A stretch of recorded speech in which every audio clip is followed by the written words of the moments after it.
All right. It's 7 p.m. on Monday, November 18th. I am calling to order the Charter Commission. We have 7 members present. David Heaney and Carrie Snyder are absent this evening. If we could stand and salute the flag.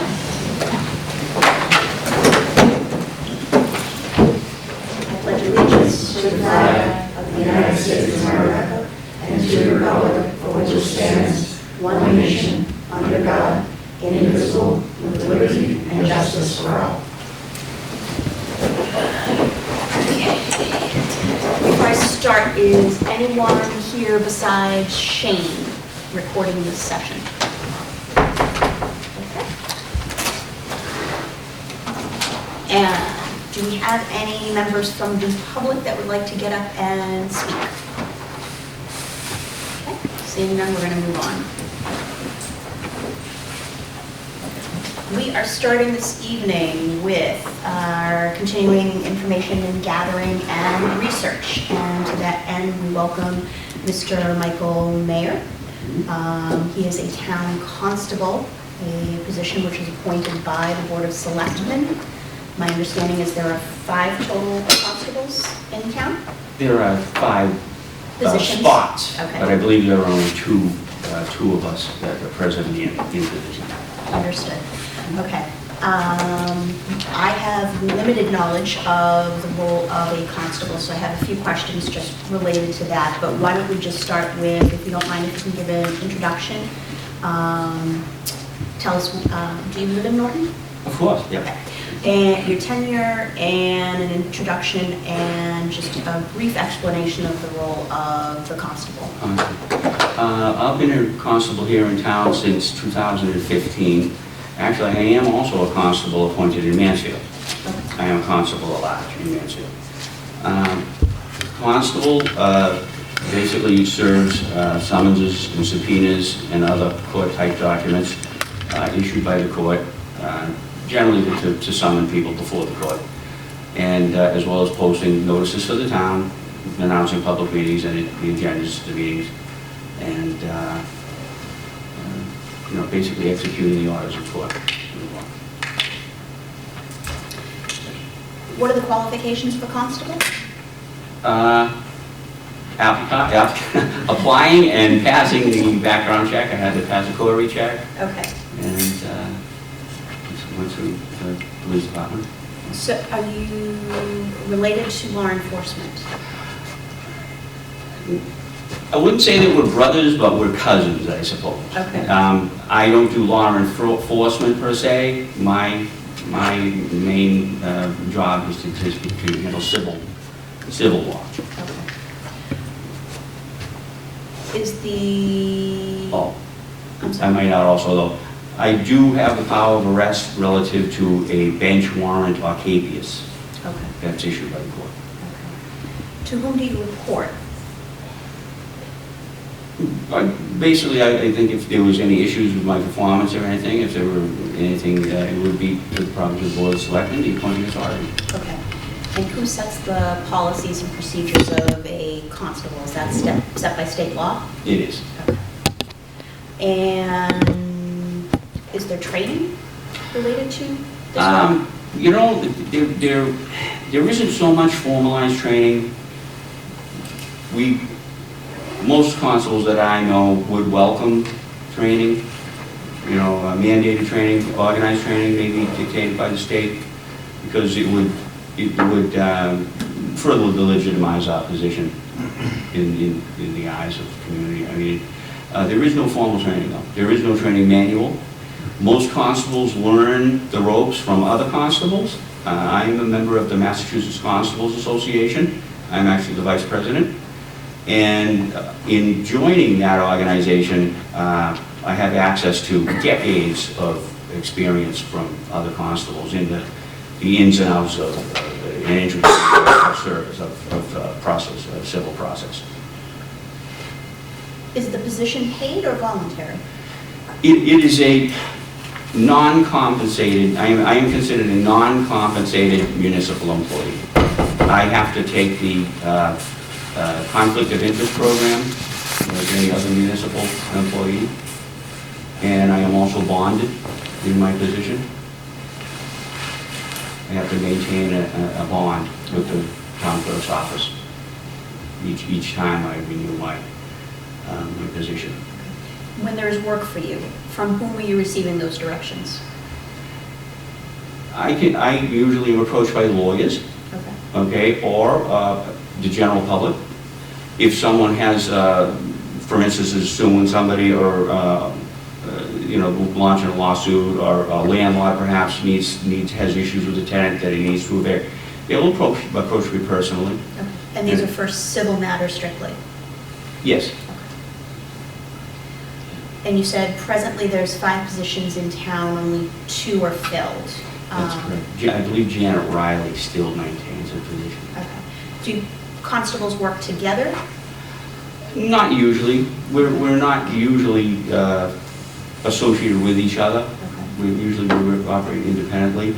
However, I could, if the situation arose where I thought that I needed help or backup, so to speak, I could ask an associate to come with me to there's a situation. Okay. So based on that, I'm assuming you're not holding any sort of meetings and just setting policy or discussions? Policy? Yes. No. Okay. No. We do have meetings. In my association, At the we have meetings. And we actually do have training seminars. We bring in legal experts and people in the field, as well as we often attend training seminars put on by Commonwealth Police Legacy, training organization, a training group, company. I recently went to one that was held at the Foxborough Police Station.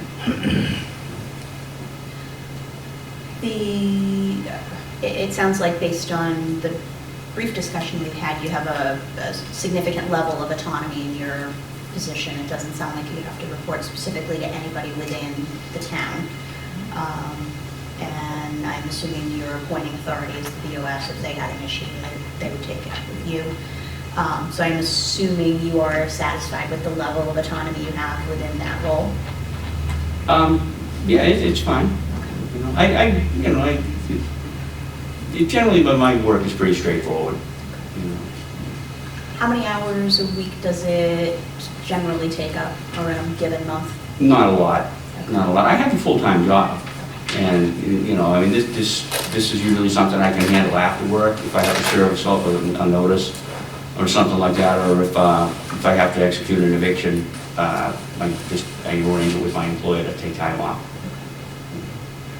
It doesn't take a lot of my time, really. Like I said, I am employed full-time. There are a lot of constables that are able to develop a sufficient clientele, maybe several lawyers that might use their services exclusively, and they do constable work full-time.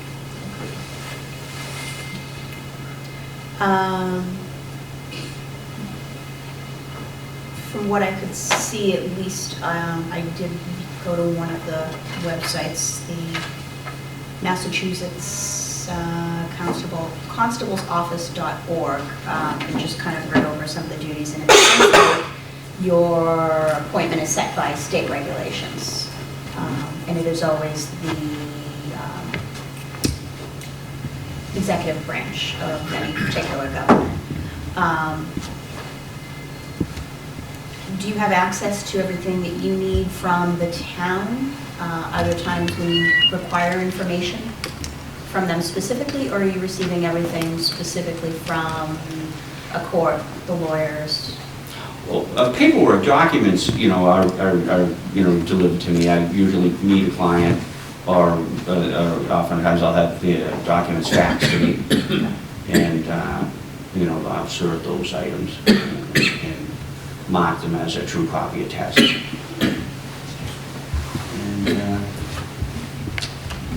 And I don't really require a lot of attention. Okay. Most of the time, if the building inspector has someone that has a violation, he'll just call me, and I'll go to the town hall and pick up whatever notice he happens to have for the individual. Or I've done a few things for Mr. Zana, the Board of Health Inspector, as well. So, yeah, I'm available whenever they need me. Okay. Does anybody have any questions specifically about the role within the town? Now kind of just moving on to a little bit of what we're doing here. And don't know if you've given any thought to, how long have you lived in Norton specifically? I've been here for, like 16 years now. As it relates to how town government operates, are there any things that we are doing that you think we should discontinue doing, that we should start doing, or stop doing? I don't, nothing specific that I can think of. I mean, the only thing is that I'd like to say about my position in regard to that is I would like to see town residents get preference in the selecting of a constable. If there should be multiple parties that show up for an opening, I'd like to see town residents get preference. I think it also it should be expected of them that they will perform the duties of the office and not just do it for the badge. So, you know, they should be willing to perform the duties of the office. Any other questions for Mr. Mayor? Is there anything that we didn't ask you that you'd like to discuss here this evening? I don't think so. Okay. All right. I promised you it would be quick and easy, so thank you very much for your time. You're very welcome. All right. Yes, Okay, you ask questions? I'll allow it, please. Okay. I'm just curious, does every town and municipality in the state have their own pool of constables? Yes. And they work in that geographic area or just for the town? It depends on the documentation and the situation. Certain documents, you know, you can do as a civil a process server. Basically, you just have to be 18 years old, you know, and a resident. Higher level legal documents require the appointment as a constable, like, you know, filing, doing eviction type notices and, you know, the executions. And jurisdictions, you know, that again, to do an eviction, you have to be either appointed in the town that is occurring, or you have to get what they call a C4 appointment from the court as a special agent to perform the service. And one follow-up, if I could. Are there any differences between your operation and administration between types of government, you know, a mayor versus a board of selectmen versus a city government, that sort of thing? No, I wouldn't say so. I think the only difference would be who would actually be responsible for appointing him. So, just I have one question. So if, for instance, if somebody wanted to serve an eviction notice, you know, lawyer could contact you personally and they work out some compensation with you on what it would take for you to go over and serve them, or they could just go through the Bristol County Sheriff's. I'm sorry? They could also go through Bristol County Sheriff's, or They could. same thing, they work out some type of fee with them on what it was going to cost. Right. Yeah, well, the sheriff's office has a civil process division, and basically we do the same thing. Generally, constables are more responsive. We're willing to, unfortunately, it happens all the time. You'll get that desperate call, oh my goodness, it has to be served today. You know, it happens a lot. And, you know, a lot of constables will address the situation and do what it takes to get it done.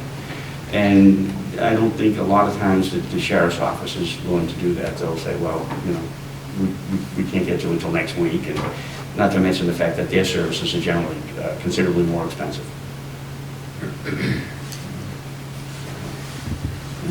Any other questions?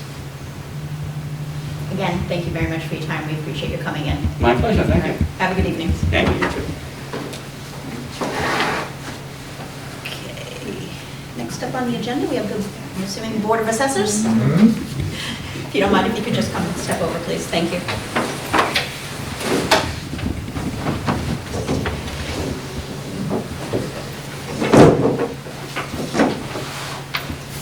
Okay, I am assuming you are Mr. Riley? Yes, indeed. Is the chair of the Board of Assessors. There are 3 positions. They are elected, and they are supported by their staff director, Denise Callis. And if you wouldn't mind introducing yourself, please? Sure. Ready? I'm Carolyn McCarron. Okay. Hi there, thank you for coming in. And I understand there's a third woman, Charlene? Yes. And if you don't mind, if you could each just give a brief, well, kind of who you are, but your tenure on the board, and let's just start. Oh, there. okay. So this is my second term of being on board. Oh, my second term. And they're 3 years each? Yes. Okay. How often do you meet as a board? Roughly every other week. Is it always with your director, or do you Yes. meet independently?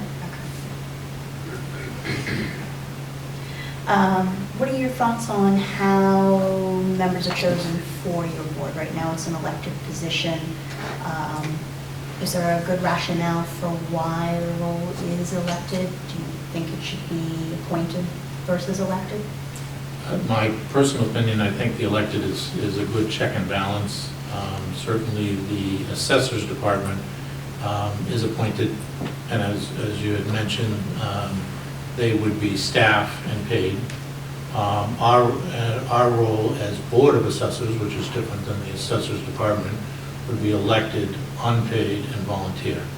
So as checks and balances, I don't know, are you the check and I'm the balance, or am I the balance and you're the check? No, I yeah. But I think in terms of whatever form of government we put together, we should make sure we build in checks and balances. So not the entire town is elected, not the entire town is appointed.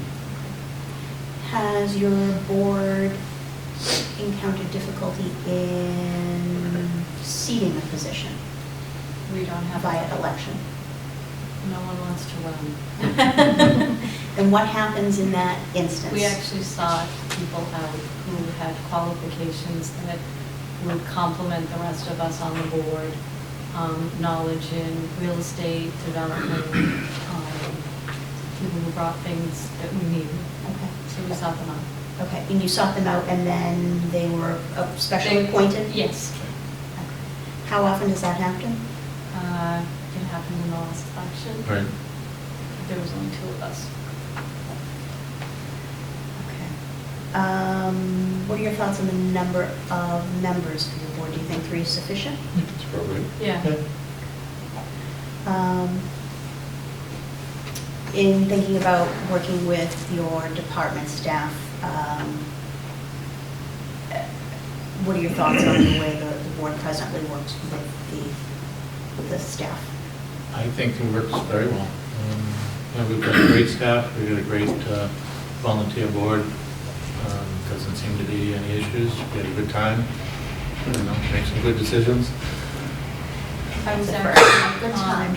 I was on the interview for the current assessor that we have. I think we made a thoughtful decision. She's done a lot to bring the office up to where it is. She has a great staff that works very well together.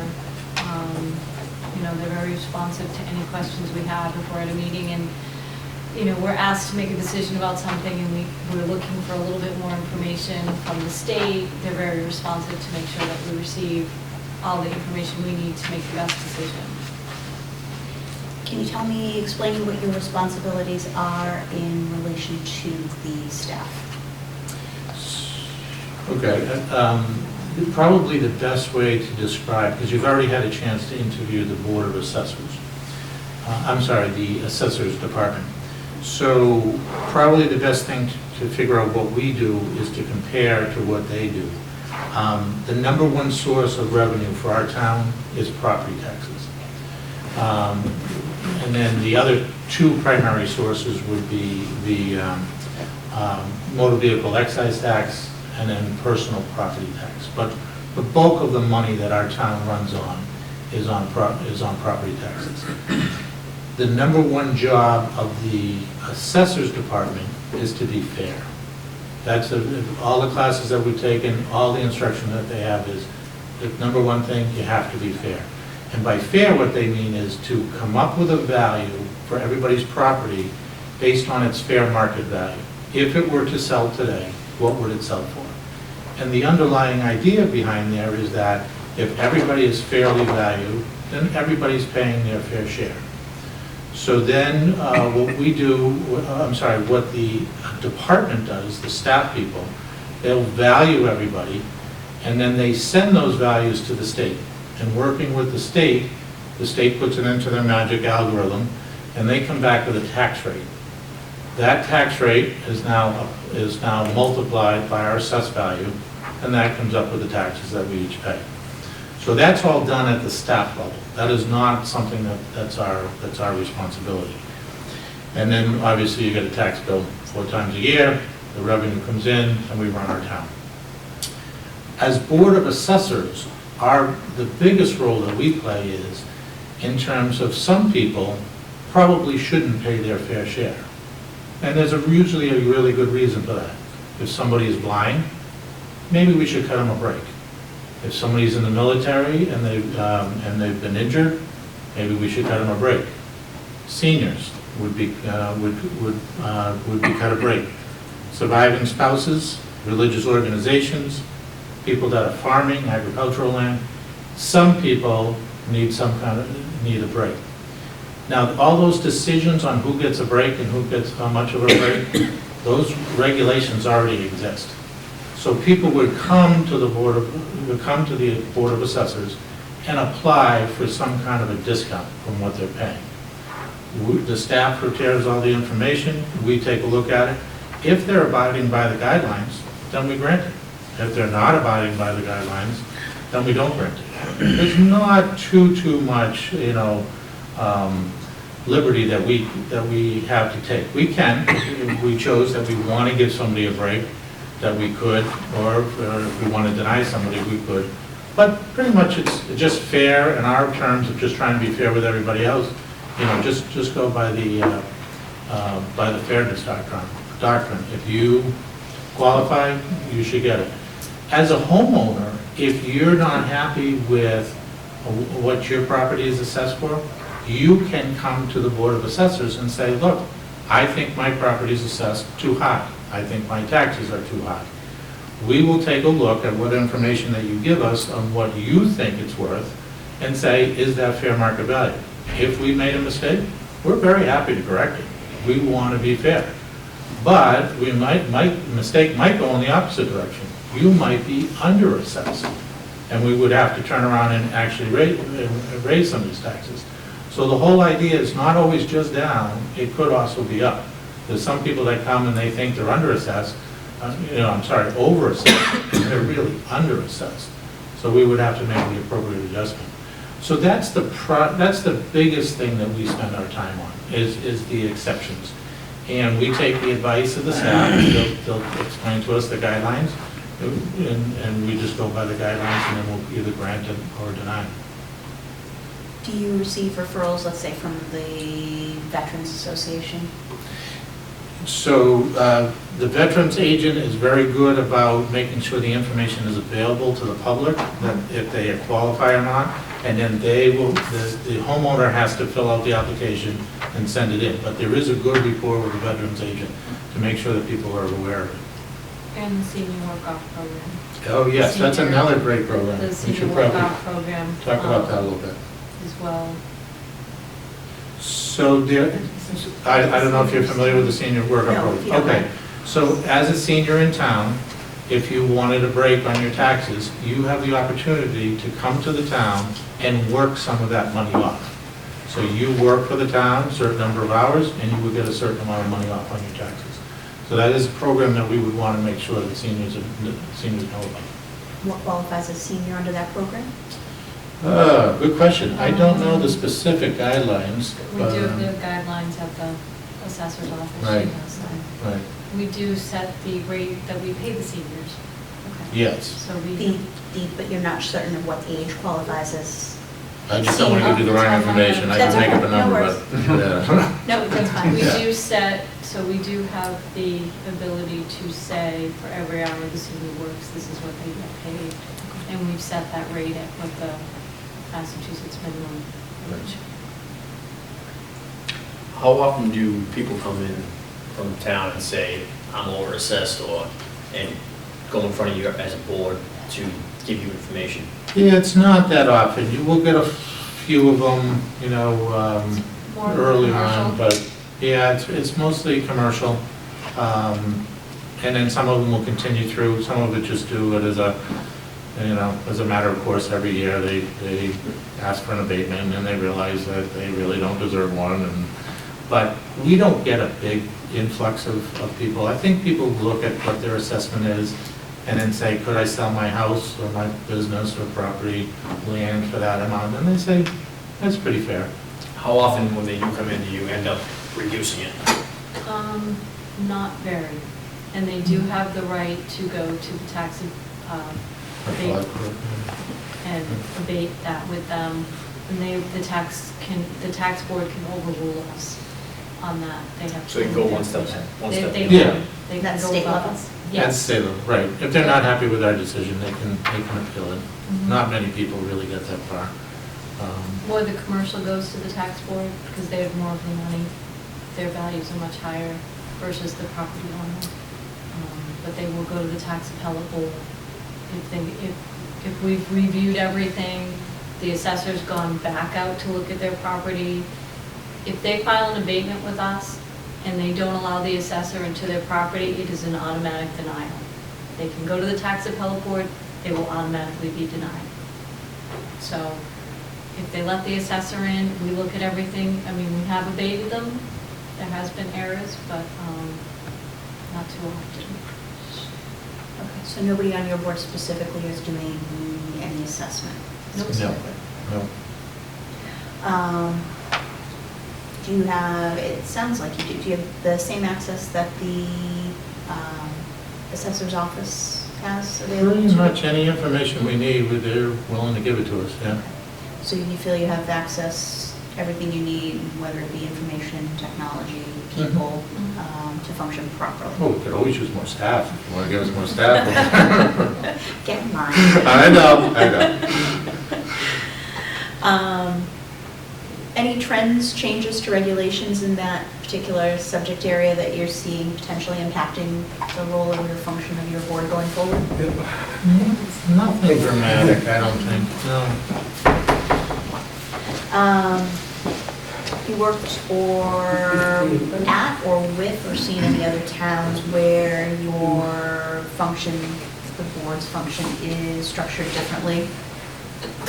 Most of the ones I'm aware of were all structured about the same. I haven't seen any even subtle differences, yeah. And as it relates to getting a little bit away from your specific roles within the Board of Assessors, as it relates to how our town government operates, are there anything that you think we should start doing, stop doing, continue doing? I would think in answering that question would have to be a personal answer. I don't think we would It could speak on very well. behalf of the board. Yes. If you'd like to take for that. them individually and give personal opinions, we're fine with Right. that. No, okay, so I wouldn't want to speak for the board. I think in terms of the government that we have, as I mentioned at the beginning, it's very important to have checks and balances. I think it's important that certain positions should be hired, there should be personal expertise. There's other areas that should be elected, there's other areas that should be appointed. Making everybody elected and making everybody appointed, I don't think makes sense.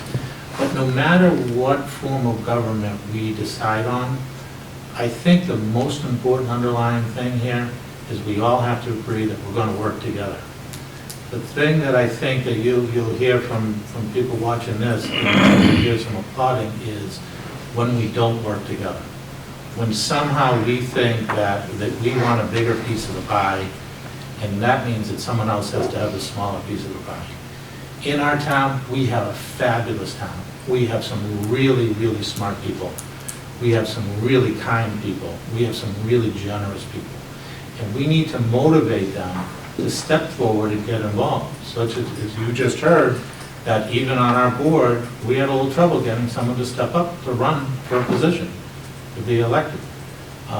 But some of that goes to, sometimes we don't all want to play ball in the sandbox.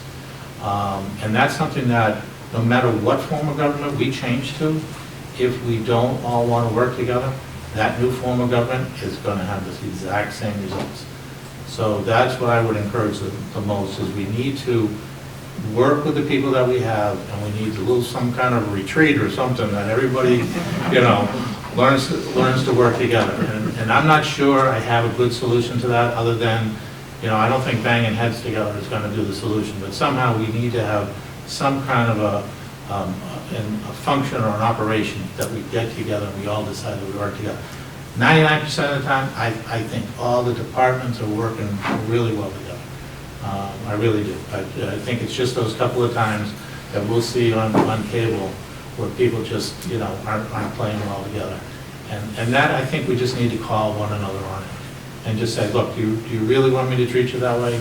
I don't think you're being fair.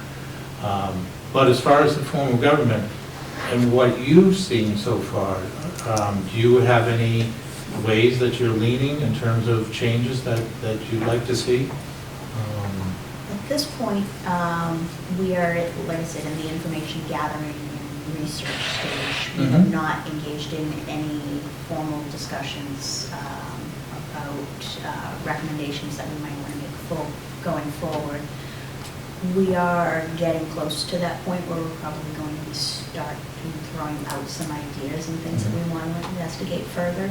I think it was most important that we remain open to all ideas, listen to everyone, and take in all of that information so that we are making a truly educated decision. The needs of the town specifically, and making sure that our recommendations address the issues that have been raised by the town. So, can I just ask one follow-up question? Sure. You said you believe we should have a good mix of appointed and elected. Do you have any specific ideas on boards that should be appointed versus elected and vice versa?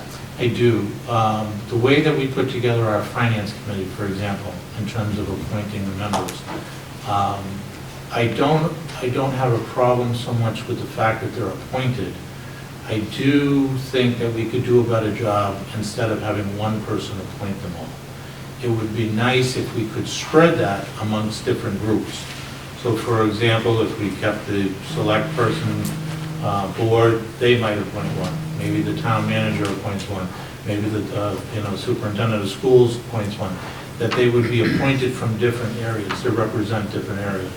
I just think it would give a chance for other areas to be represented. Now, whether they're elected or appointed, it doesn't matter. But if we're going to appoint, we probably should kind of spread that out just a little bit, get a little better representation. Any other? That would be the biggest one, I think. And Ms. McCarron, do you have any? No, the finance committee would definitely be something that should be expanded. I don't think one person in this town should be deciding who's on the finance committee. What's your role, if any, in deciding or discussing a split tax rate? We do not. So the tax assessor, because they're just the figures. We put the figures together, the assessor determines what they would be, and we present it to the selectmen and they decide. We do not make a recommendation.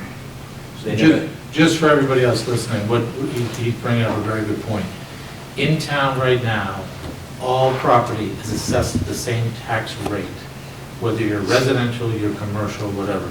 What he was pointing out is some towns don't do that. Some towns charge a higher rate for, say, commercial than they do residential. So that would be a split tax rate. The idea would be if you have a big commercial base, then maybe we would want to shift more of our tax burden over onto the businesses or the commercial. In town, we do not, this is a personal opinion, but we do not have a big enough commercial base to be able to shift over the burden of the taxes to the businesses in town. The other part of that is, if you look at the businesses in town, many of them are small businesses. I'm a small business owner in town, or real estate broker. So something like that, anybody who's a small business, even though you're really just a mom and a pop, you would get a heavier burden. So it really isn't shifting it to the big corporations. It's just shifting more on our neighbors, that are around. At some point, and this would lead up to the next point, at some point, if we could get more commercial, that may make sense. The only thing is, if you ever want to come back, it is very, very difficult to come back from the split rate to the same rate, because what that means is in those years you're trying to come back, you're going to put a heavier burden on the residential and less on the commercial. So once we make that decision, it would have to be something that we would stay there, or at some point it would really hurt.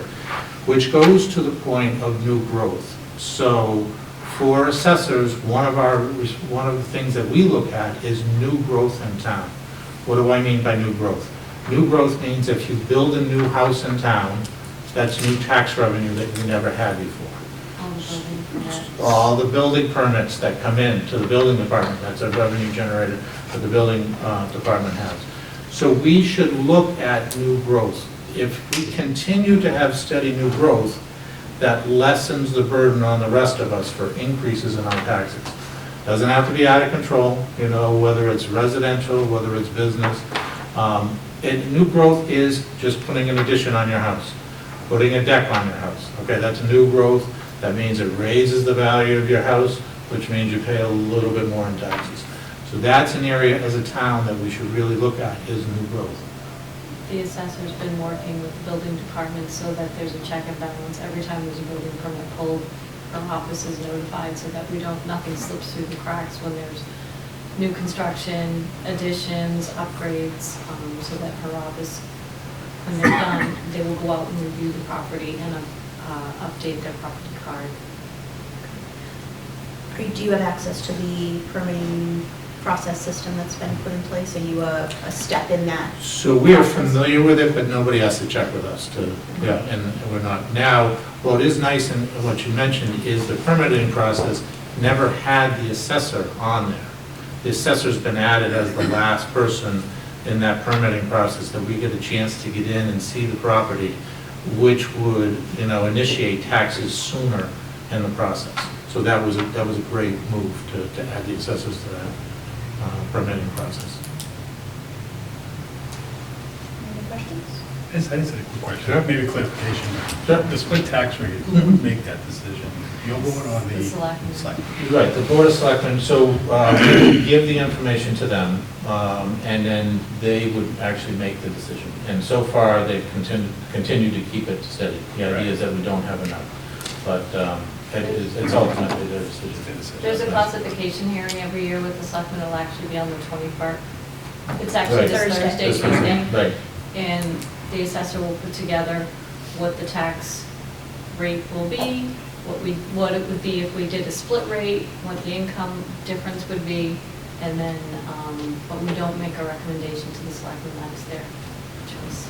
We just give them what the figures are. So that'll be Thursday night. And she usually does a bit of a presentation on how we came to that. This is Denise. Yes. Yes. Yeah. Yep.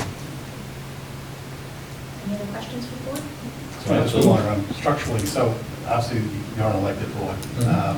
We were asking other towns and Smiley's, are most elected? Yes. Best of my knowledge, most are elected, yeah, as opposed to appointed, yeah.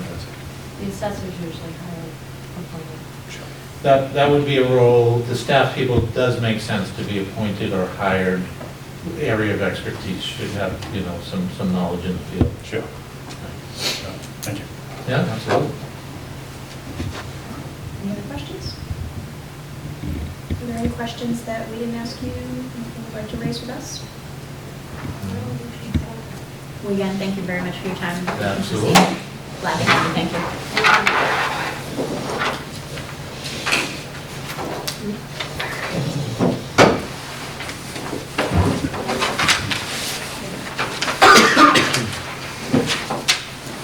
FinCom, you're up.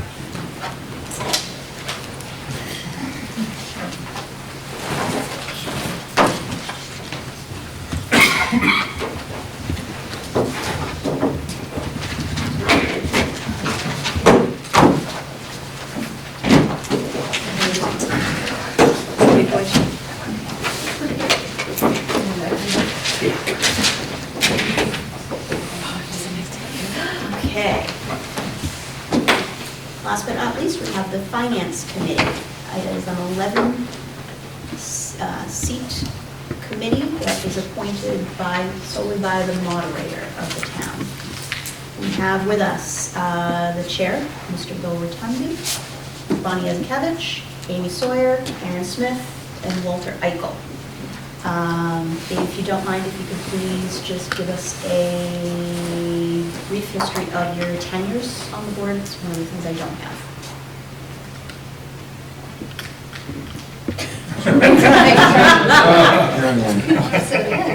Bill's the chairman, but all right. Walter Eichel, I've been on the board about 3 years, as you said, appointed by the moderator. Aaron Smith, had been in my 3rd year. Amy Sawyer, I am probably 3.5, heading for 4 years. I just passed the 2-year mark. I'm probably on my 3rd term. You lost track? I did. Time flies, having fun, huh? I used to be on IDC, so they kind of blend. Okay, if you could give us just a brief explanation of the responsibility of the Finance Committee, please. Who wants to I'll defer to the chair on that one. So, I as see a lot of that coming. has been explained to me, our duties, or duty, is to opine on the budget presented by the town manager. No more, no less. And your staff support is the town manager. Yes, he's our liaison into the rest of the town. What are your thoughts on the number of members of your committee? Is 11 sufficient or too many? Too few? My personal opinion, you know, if you would have asked me that on day one, I would have said, how do you get 11 people to agree? Based on what we see and deal with on an ongoing basis, I think the diversity helps to come to a decision. And there are different angles that the members here and the members that aren't here, they'll come with their questions that, you know, I may not think of, or Bonnie may not think of, and then you sit back and you're like, wow, that's a good point.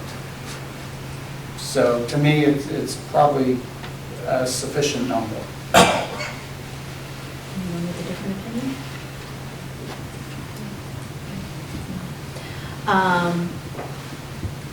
What are your thoughts on how members are chosen for FinCom? So, interesting, having heard it from the previous group. My personal opinion is, if you have numerous people appointing onto this committee, then you're really going to stack. You know, I'm going to appoint someone who believes as I do. Bonnie will appoint as someone that, you know, probably is believes like she does. Bill, from what I've seen, he just tries to appoint what he feels is a qualified candidate, whether they be conservative, progressive, Democrat, Republican, he doesn't care, male, female. He's spreading it out, and I don't think, from where I sit, that this committee is stacked one way or the other. And I think if you spread it out to numerous people with that ability, then you're just gonna get more of a divisive group, my opinion. Other thoughts? I think I would just also add that one of the things that having one appointing body or one individual that does the appointing gives us is the ability to look at the skills of the different people that are sitting on the committee and really think about what's missing. Whereas if the appointment was done by the select board, then maybe it becomes more political. If it's done by a different group and, the school committee gets a few and the select board gets a few and whoever else gets a few, then you run the risk of having a group of people that all have the same skills and having a big gap in a certain area, where I think right now we have good overlap, but also good diversity. As this board, obviously, we've been gathering information, we've interviewed countless people, I don't know how many at this point. We've heard almost 99.9% of people come in here and that do bring up the appointment of FinCom, say the exact thing that the room said before us. So how do we, as a committee, approach that when we have numerous people that come in from town? There's numerous, things we're getting from, whether it be surveys or whether it be, hey, you should really look at this. This is one of the things. I'm not saying it's the only thing, but it's one of the only things that people are popping on. So what do we say when, what would, if you were us, I'm saying, put us, in your, what would My you first say? question would be, is there something about the current composition of the board that makes you think the moderator has not done it correctly? Well, personally, I think, and again, I don't want to speak for everybody here, I personally don't think that we're even at that reasoning of looking into that. I'm just saying is that everybody that comes to them, when we bring up either, what should we change, what should we stop doing, this is what we keep hearing. Whether it's right or wrong, whether the reasoning behind it, I don't know. But that's what that's what I'm saying. Is that one of the reasons? Is it a personal thing against who's appointing them? Is it a personal thing of who's on the board? I don't know. Are people blaming you guys because of, hey, every problem must be your fault because you guys are the ones recommending or saying, hey, this is what we should do in town meeting? I don't know the answer to that, but. It may just be that people recognize that there is a significant amount of power in the moderator's hands to be able to appoint every member of the finance committee, and that the finance committee's recommendations go a long way at town meeting. So, yeah, I mean, that is a significant power that the town moderator holds. And if there's a discomfort with one person being able to wield that much influence, I understand it. I think, with a different moderator, had we had a moderator in this town over the past 10 years who had handled that responsibility differently and loaded up FinCom to a particular, either fiscally conservative or liberal slant or socially liberal, however he saw fit, or with all his poker buddies, we could see. I could see that power in the wrong hands being handled irresponsibly being a problem. I think we've been lucky that our current moderator has handled it as well as he has and created a very sort of evenly dispersed and diverse and diverse group that creates good conversation and debate. So my follow-up to that is, I've got the utmost respect for Bill, and I understand exactly what he's saying, is that Bill's a guy that can see the diversity and want to appoint the position. Let's say tomorrow Bill says, I'm all done with this. Right. And let's say somebody runs for moderator, and there's only one person running that's going to get the job, and may not be as qualified as Bill to make the appointments. Are you willing to hedge the fact that it's okay for the next person that's moderated? Bill's not going to be moderated forever, so if we stay in that type of form where it is appointed by one single person, it's not gonna be Bill in 40 years. It's not gonna be Bill, you know, so at this point, are we willing to hedge the fact that we're gonna take a gamble on who's gonna be that next moderator, appointing maybe you guys as replacements? With the, I understand you're saying the your power. point, and I agree with you to an extent. If I were, to try to come up with a counter, it would be that the moderator is an elected position. But just hear me out a second. So we have a moderator right now that's been obviously multiple term moderator. He does a great job, runs a great town meeting, appoints qualified people to FinCom. Let's say, just miraculously, he doesn't want to do this anymore, and we get one person running, okay? Nobody else wants to step up into the moderator position. Maybe people don't even want to vote for him, but he's the only one. He's going to be the person, or she's going to be the person that are appointing possibly your replacements, or when somebody gets off the board. Are you as a committee willing to say, I'm okay with that next person doing it? Because you're okay with the person right now doing it. But I'm not looking at it as a personal take on who's doing it right now. Because Bill is qualified, I believe, personally. I'm not saying what everybody else said. I believe Bill is in the right thing that's appointing who he wants to appoint. But when Bill's not here, are we okay as a town or as a committee to say that person's going to be the one appointed? I agree, it's a lot of power in one person's hand, and that can, in the wrong person's hand, could be a problem. Yes, Okay. go ahead. Well, I was going to say that I think part of the issue too is the lack of policy and procedure in terms of appointments. And so I was wondering if each of you, because I don't think that there is any policy in terms of appointing FinCom members. You know, it depends on what bill or what the moderator has, you know, how many people have applied for a position. Is it a reappointment? Is he seeking out someone actively? There really is no policy in place to appointing FinCom members. It's up to the moderator. So I think that that is part of the concern when it comes to one person holding that much power. So I was wondering if each of you could speak to how you were appointed, in terms of, did you apply, were you reappointed, were you sought out? What was the procedure for each of you? Because I'm assuming it was a little different for each of you, because I know there is no set policy. I don't want to get too far down the rabbit holes. I don't think we have a policy for any appointments anywhere. And I don't think we need to answer this question right now because there's lots of different ways to appointments at FinCom. I think we just need to kind of... Well, I think if one person's appointing, I think there should be a policy. I know we're not going to settle that tonight, right? That's not for us to discuss and settle this evening.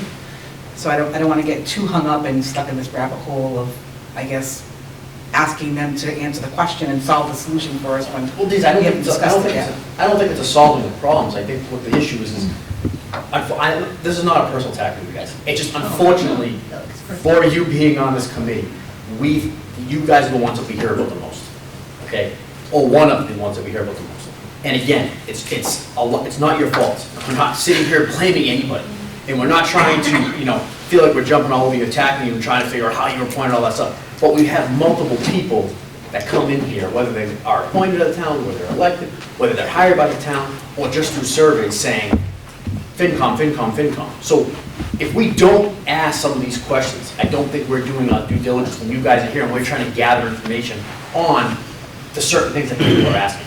I think people at home that have responded to these surveys are gonna wanna know some of the answers to this because they are writing in saying, why are these being appointed to this? What is this? What is the process? And with all due respect, if the moderator were here, I believe he would tell us to ask how their procedure went. I think I can answer this pretty simply.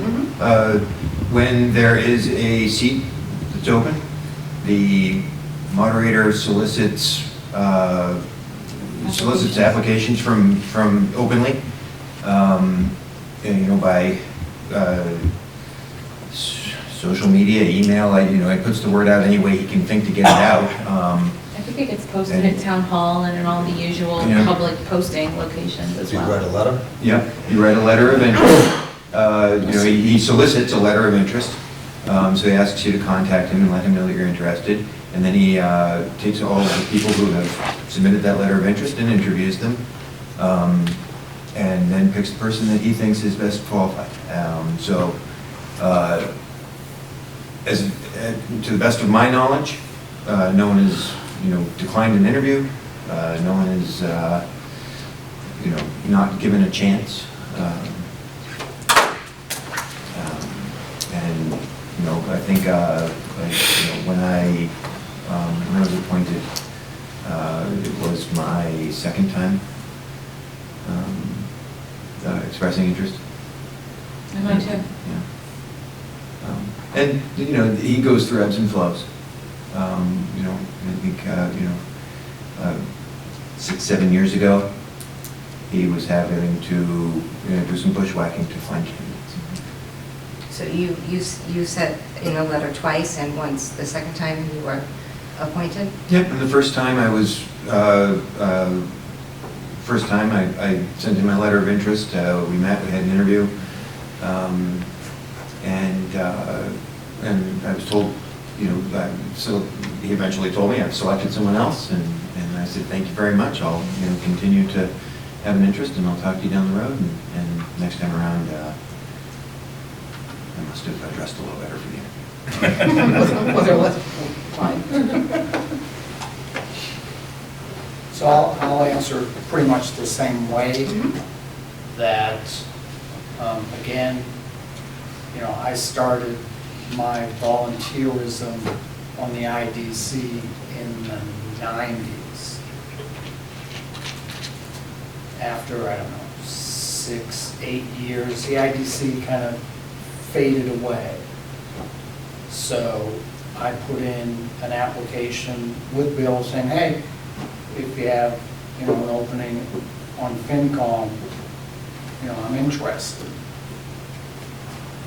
Got a letter back, no openings at the moment, kind of like you get on a an employment interview. I'll keep your name and file. When an opening came up, I did not reapply, but he did contact me saying, I have an opening, are you still interested? And that's how I got on. Is there any variations on those? Yeah, I had been involved in the Parks and Recreation Department for 5 years, and when that ended, was looking for something else to do. So that fall, when a position opened up, I applied for it, did the phone interview process. It was like 2 weeks where we interviewed people. Told me it would be about that long before I would hear, and then eventually was offered the work. In '98, when we were doing our budget, Chris McCabe was the town manager. And it was I was new, and I went and saw the town manager did my budget. He took my budget and went in front of the finance committee. Now, all the department heads go in front of the finance committee. Do you guys like having the department heads in front of you so you can go over things, or do you like just having it private, with a town manager going over it? I prefer being there, but, Right, we Yeah, probably all have an opinion I prefer individually. seeing and meeting each department head Yeah, for sure. and getting their side of the story. Because we have questions that the town Right. manager does not always have right, answers for. but I didn't like them when Right. they were doing it in '98, it was not right. We've also found that, there are circumstances where the town manager's opinion of what a department's needs are differ from the department head's assessment of what his department's needs are. And that, the messages conveyed to us by the town manager don't necessarily line up with that of the department head. So And- it's very valuable to speak to the department head themselves. And one other question, I really think that the town has to get together with the capital improvements, and I really think they should have a group to go together and go around all the departments, I don't care, police department, fire, school, see what they need, and show them, like, you want to get rid of a car, well, which one you getting rid of? Because they always say, I gotta replace a car. Well, which one you getting rid of? Go look at it, like a loader. I had the capital go down, I had a meeting at the highway garage and showed them what I needed. And they didn't realize how bad it was, but, people go in and say, I need a $100,000 vehicle, and you guys know what's going on, just what he says, That's why I think we should have a committee that goes out and looks at what the town needs, They used to have that, they don't have it anymore, That's something I think we should Well, look at. and keep to that point, I think that for a long time, we've looked at our finances in a very siloed way here in town, in that what the highway department needs is what the highway department needs, and what the COA needs is what the COA needs, and what the schools need is what the schools need. And then I hear during the course of the budget season that, you know, the COA wants the garage that belongs to the schools that's behind their current building moved because they'd like to use that space for parking. And the water and sewer department would like some garage space so that they can house their water trucks separately from their sewer trucks. And then maybe you guys at the highway department might need more garage space. Well, maybe we should think about this as one garage instead of 3 different garages, and we could probably save the town a lot of money if we came together and looked at the problem financially from a overall standpoint instead of one department needs this, another needs that. And that, I think, is when we're gonna really get some momentum. But right now, we're not there yet. So jumping around, you know, based on the questions you sent out to us, but piggybacking on what Amy just said, you know, we historically have been, what's our need this coming year? And we look at it in 1-year increments. To me, that doesn't work. And I've stated my opinion more often than I should have, that we need a plan.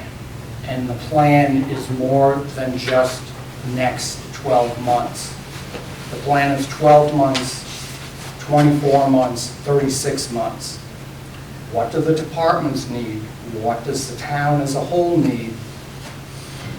Put it out on paper, put it on a spreadsheet. What's it gonna cost? How do we get there? So, from my seat, that's what I'm trying to get the town to be looking at. 1-year budgets, that's great, we have to do it, fine. You want to plan this town out, we need to come together, we need the information, we need to get it. Besides the elephant in the room being funding, what do you think's holding that up? We obviously know if we had unlimited money, a 5-year plan is a lot easier to do, but what, I mean, there still has to be a reason why we haven't got to the point where we can't figure out what we're doing beyond 12 months. Personally, I think part of it is ability.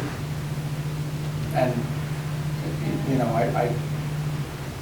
I can't single any one person out, but I think it's the ability to actually, what skill set do you need to put out a projection for 3 years that's going to have any meaning? So I'm not sure, and let me back up. You know, I'm in banking. When we have a customer who's in trouble and we say, what's your plan, and they don't know, we make them hire a consultant. Maybe that's an issue. Maybe, you know, we need to hire a consultant to come in to the people who are, you know, working the numbers and whatnot, to show them this is what you need to do. And then from there, once they get the basics, they can run with it. So maybe it's a skill set. Part of it is, I think if you throw that number out there, I think you scare the crap out of a lot of people in this town. And so I think there's some level of, we don't want that information out.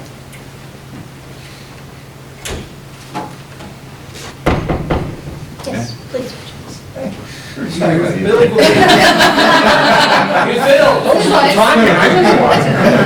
stop talking about you. So, the hard part of coming up with a plan is agreeing on a plan. And so if we don't all agree on what the plan is, then how do you ever come up with that plan? I think it's interesting that so much of the focus of that people have been bringing to your attention has been about the finance committee and how they're appointed and the town moderator's power to do that. Because I think that is a product of the fact that the finance committee has been where the most robust public debate about what the town's spending priorities should be is taking place. Now, I sit on the Finance Committee, and I don't think that should be the role of the Finance Committee. There were, in days gone by, the Finance Committee made the budget, but those days are over. We have a town manager, and we have a 5-member board of selectmen, or a select board. And to have a town manager bring a budget to the Finance Committee, and then the Finance Committee being the ones who debate, well, should we be spending more money on schools, or should we be taking care of the highway department and getting those cemeteries mowed? Should we be investing in the air conditioning at the library, or should we be reopening the Chartley Fire Station? And these are decisions that have to be made because, as you say, and we all know, we don't have enough funding to just do it all. To have a bunch of people who are appointed, in particular by one person, trying to, and having 11 of them, trying to debate what those priorities should be and reform a budget that's created by the town manager, who is hired by the Board of Selectmen, who are elected by the residents of Norton, does not make sense to me. The people who create the priorities for the people who determine what this town's spending priorities should be, and who come up with that plan, if here's our 5-year plan, and here's what it looks like, should be the Board of Selectmen. They're the ones who are elected. And if you don't like what a particular Board of Selectmen says about what their priorities are, then that can be decided at the ballot box. But if you don't like what I, as a member of the Finance Committee, prioritize and argue for, talk to Bill. I think that's some of the frustration. I think that's a lot of why you're getting a lot of, where do these Finance Committee people come from? How does this one guy get to appoint everyone to the Finance Committee? And we have these robust debates in Finance Committee, and I feel compelled to have them because I don't feel that they're taking place elsewhere. I feel that the Board of Selectmen has handed over the responsibility for creating the budget to the town manager, and we really have just one person, the town manager, who is setting our priorities. He's also not elected. So, to me, in an ideal world, the Finance Committee would be a sanity check.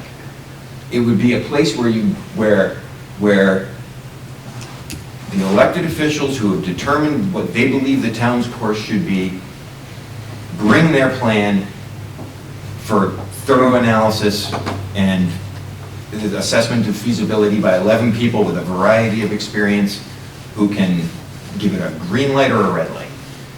And, either a recommendation to the townspeople or a non-recommendation to the townspeople. But we are, we do find ourselves in a position of having to try to take what the town manager has presented to us and apply what we think the course of action should be. I don't think that's the way this should work. Well, the other piece that I think is missing is that there's no policy. There's no set standard. I mean, in my opinion, we need a strategic financial oversight committee that would step back from the Finance Committee granular level budget information and say, all right, this is what we're going to do. This is our policy for stabilization, for capital. We're going to put X% of our budget into stabilization. Our target free cash every year should be X% of our budget. Our target for emergency reserves should be X% of our budget. And then we're going to manage to that. And if we have extra money, we're not going to sit there at the end of the year wondering, oh, what should we do with this $600,000? I don't know. What do you want to do with it, Bonnie? Anyway. Well, let's have a Finance Committee meeting and argue for 2 hours about it. Right? Which is what we usually do. But in addition, things like OPEB and health insurance and all these things, we should have standard policies. So every year, we're not wondering, oh, what are we supposed to put into OPEB this year? 10 grand more than last year? Okay, sounds good. Or the budget should be $5 grand. But what happens, I agree with you, but what happens when every year we're in the same boat of, where do we get? Let's go to the we're ambulance- broke? Let's go to the ambulance fund again, let's go, like, what was it? Right. How do you get to the point where you're not saying, let's thank God we use ambulance fees, or Well, let's pray for free cash, and let's hope that, you know, right, we've let's got to hope wean that ourselves property off taxes- of that. We've got to get away from Me- using free, we save 600 grand in free cash every year for next year's budget. Because we don't think we're gonna have enough money next year, because we haven't had enough money any year in the last 10 years. And I think that's, I'm just. And the terrifying story, Kevin, is that this has been 10 years of economic expansion. What happens if in 2021 we have a repeat of 2008? Or 1991. We are in big trouble if that happens. And there's nobody sitting in the FinCom meeting that can fix the fact that we don't have enough money, no matter who appoints us or how we get there. That's what I'm trying to get at, is I don't think, people have great ideas. People know how to fix this. Right. But fixing it without the ability to have to say, well, let's hope the ambulance funds come in, let's hope new growth, and let's pray we have waste management pay excise tax. I mean, it's great, it's great to have the answer up here, but to not be able to get there because you're worried about paying stuff that's coming over from last year's fiscal years, paying it in the town meeting, how do you jump to? Well, so here's the thing. I've looked at the way other towns manage their stabilization, for example. And so there was a little brouhaha at town meeting last month about the stabilization account, and the finance committee voted 10-1 that we wanted to take the $580,000 to demolish those buildings on Elm Street out of stabilization. And we were gonna put more money back into it so that we didn't draw down the balance too much, and everything was gonna work out fine. And so a 10-1 vote of the finance committee went to the floor of town meeting, and someone stood up and moved that that money should come from free cash instead. And so a vote was taken, and it did. So if towns hold high balances in their stabilization accounts, they generally use that money to pay for snow removal. We don't. We take that out of free cash. They usually use it for unforeseen expenses, like having to spend $500,000 to tear down a building. We don't. We're taking that out of free cash. If we had a high-level policy that told us where to put our money and when, we would at least be able to look people in the eye and say, this is the way we manage our money. Nobody's trying to pull a fast one. Nobody's trying to do something that isn't normal or standard. This is how we run our town.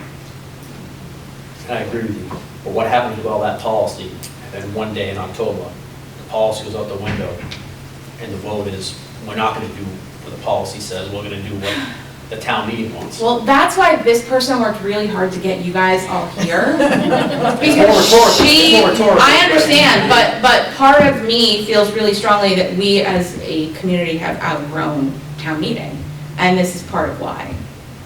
And if you look back over the last 12 months, we had a town meeting in January to change zoning bylaws about solar farms on cranberry bogs. We had a town meeting in April to repeal that decision.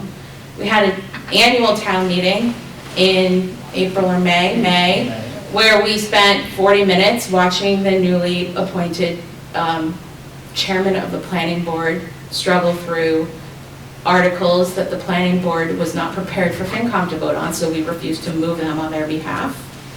Then we had a town meeting in June where we found out 4 days before that the clean site on Elm Street was not as clean as anticipated. We had a town meeting scheduled for August that was canceled 4 days before because the business that wanted the TIF that the town meeting was for pulled out. We had a town meeting in October where the planning board again spent 45 minutes of all of our time dragging us through articles, which the largest of which we told them to sit down, we weren't voting, or we voted it down just because they had no idea what they were doing. And then there was my favorite, the cemetery, which got moved from the floor because, again, they were not prepared to have finance committee review their material in advance. And they had submitted it at 12:10 that afternoon. I have a copy of the stamped town clerk's submission. At 12:10 that afternoon, it was submitted. So literally no one in the building had read it, and it passed. nobody even knows what's in it. We do now. I think to Amy's This is point really is helpful. Amy may be the only one in this room who could have actually just listed every town meeting we've had. I wrote them down earlier so I would remember. But the point actually is that, and honestly, the thing that kind of makes me crazy is for someone who's as engaged and involved in this process as I am, I missed the April meeting, I would have missed the June meeting and the August meeting because I had personal conflicts that would mean that I could not attend those meetings. So when you have people that are informed and engaged and want to be there but can't, it's a problem. And in the year almost 2020, it seems like we should be able to fix it. I feel like we're jumping around. Sorry. Keep us on task. That's okay. I'm gonna try. Why don't you give me your thoughts on the budget process that's outlined in the charter? Let's talk about the timing of it. Does the timing work? Does the process work as outlined in the charter? And is it adhered to as it's outlined in the charter? Can you give us a brief overview of how it's outlined in the charter? We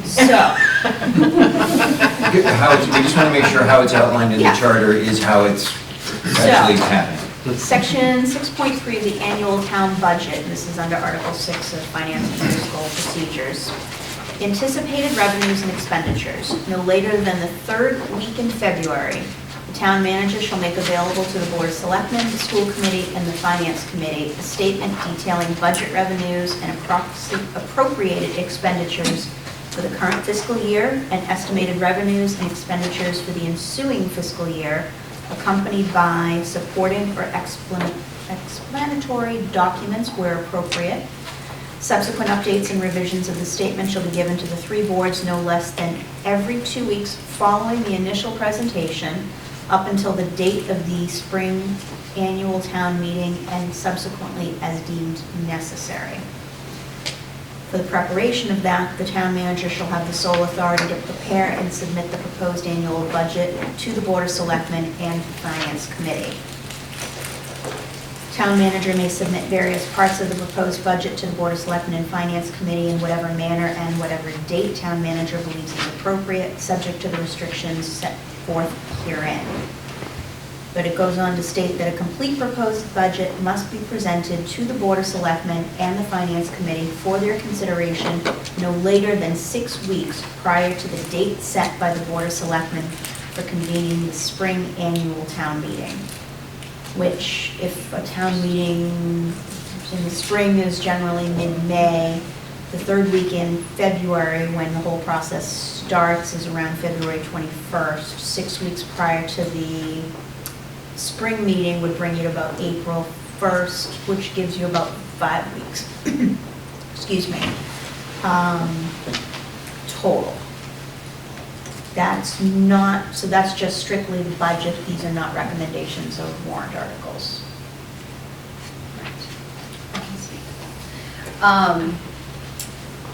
We've talked over the past couple of years that I've been involved about how the amount of time that we have to discuss all parts of the budget is too short. Because as Keith was talking about, sometimes the department heads do come to our meetings and we are able to ask them questions. If they don't, the town manager will present the department's, or several departments' budgets in one night. We have several questions. The idea is that either the department head or the town manager will come back to a subsequent meeting with those answers, but we don't feel, and I think we've been more, saying more and more that we feel that we need that information to be able to take a vote. And so we sort of adhered to that. And so then we get pushed up against our deadline of the timing. And then we don't have more, sometimes answers are given that are sufficient, and other times it invites more questions. So for us, and then there's also the sort of added wrinkle that sometimes we are presented budgets in late February or early March, and then we're presented different department budgets later in the process, and I would have felt differently about how I voted or what was determined and how things were decided early in the process than I do now, because all of the process has taken place and there have been decisions made that affect the decisions we have to make now. what's left of free cash, all of those types of things. So if there was more time, then we'd be able to revisit, not take any votes perhaps, or revisit all of the votes we have taken and really be careful about all the decisions we've made rather than make some that seem pretty easy in the beginning and then feel like maybe we would have made different decisions if we had looked at everything overall. So I think more of that overall time is needed towards the end of the process. So what you're saying, if I'm understanding you correctly, is some of those things that you may have rethought, there's just no more time in the process to take another vote on it? Yes. Okay. And as you mentioned, there are other non-budget articles often that we need to discuss, whether that's the purview of the FinCom. A lot of times we've discussed whether or not we think we should be talking about a billboard going up on 495. We all have opinions about that. We are very involved people in the town, well-informed, but that doesn't mean that we have expertise in those areas. We get a presentation given to us by a company that sounds really reasonable and has a good pitch, but should it be our purview to make a recommendation or not on that? Well, that is That's a actually question as well. coming up, but that is the next question. What are your Sorry to thoughts? skip ahead. No, that's okay. What are your thoughts on FinCom? And let's stick first with so Bonnie's answer in regards to the budget process in regards to the charter. Would anybody else like to comment? I think that one of the biggest struggles that we have experienced, and we've all mentioned it repeatedly, is that we don't sometimes get the documentation that we're going to be discussing that evening until we walk into the room. And if you want me to have a coherent financial conversation with a stack of papers like Dave Wren has sitting in front of him, I'm gonna need more than the 3 minutes before the meeting starts from when I walk in and take off my coat. So we've repeatedly asked to get the meeting documentation in advance electronically and have had little success consistently receiving it. So one of the rants that I've been known to say is, we're a 55-ish $1 million company. We need to start acting like one. And to Amy's point, you can't expect a committee to make decisions if you just hand them the information at 7 and want to vote by 7:15. That's not how a $55 million company would operate. Again, in the industry that my day job, if there's a committee meeting on Monday, that packet is out by the prior Thursday to give the committee members who you expect to make a vote time to read, time to come up with questions, time to reflect. You can't do it that day.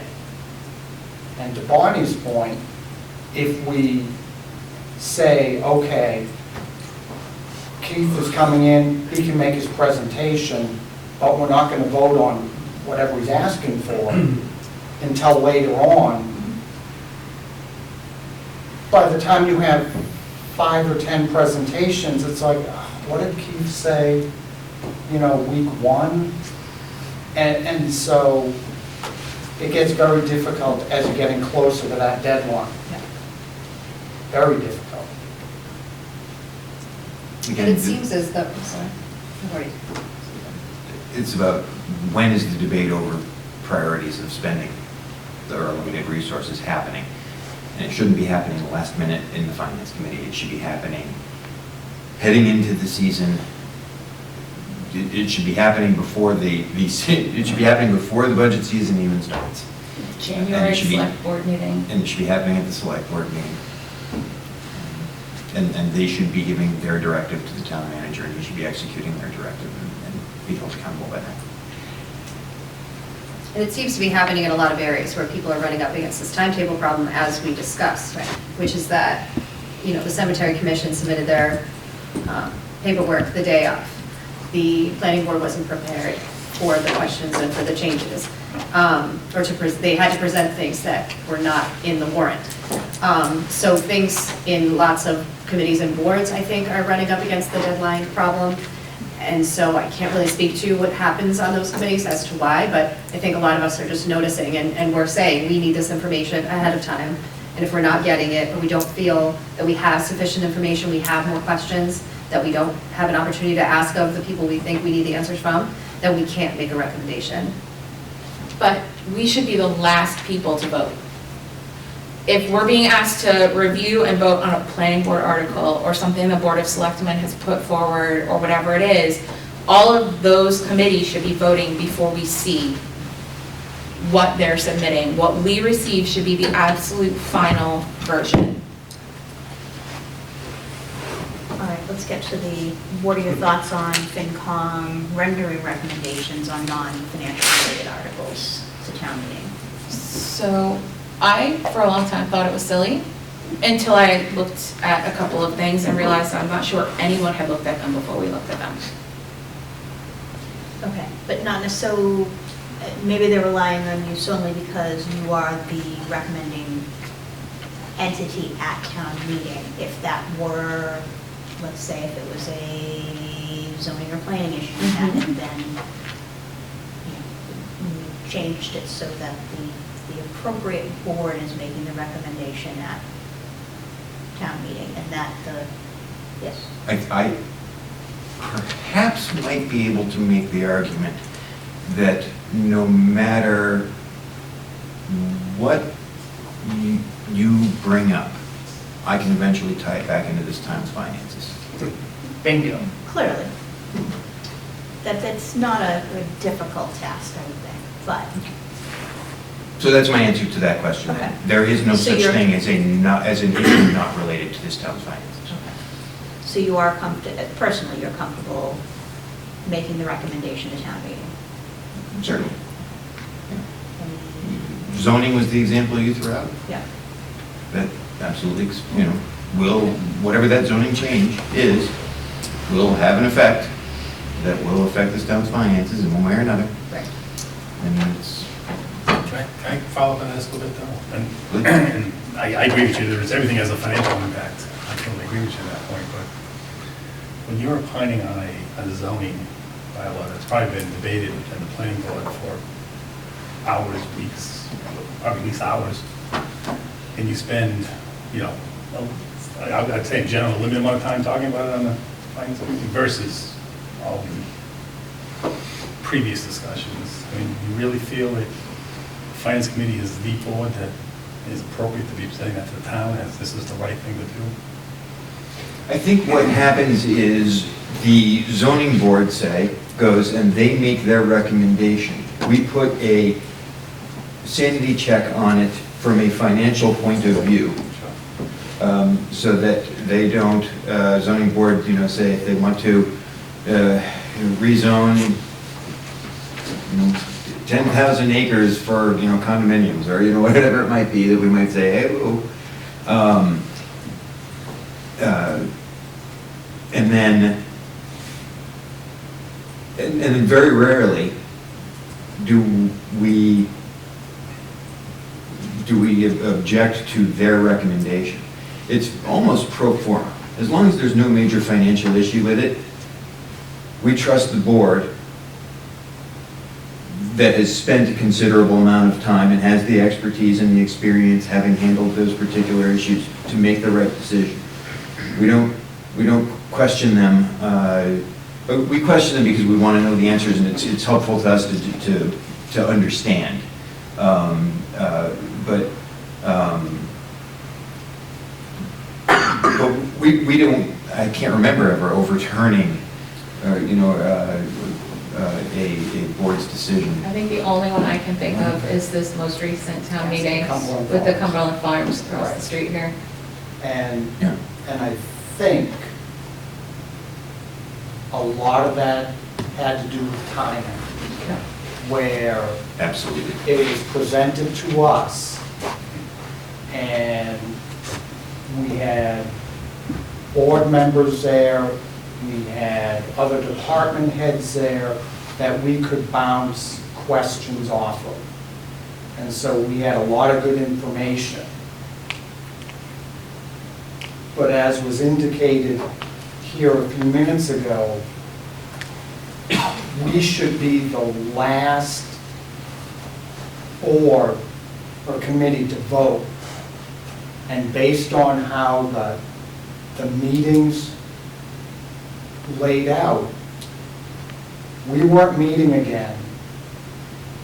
I think the planning board was meeting less than a week before the town meeting, and the selectmen were meeting pretty much a week before. But our meetings were pretty much done that night. So at that point, we went out on a limb and said, well, we've gotten the board's information along with other people, and we voted. Again, we should be the last ones voting after it. Everybody else in the town has. So that we don't really have that kind of split. If there's information that is available but wasn't available on our night to vote, which it was not.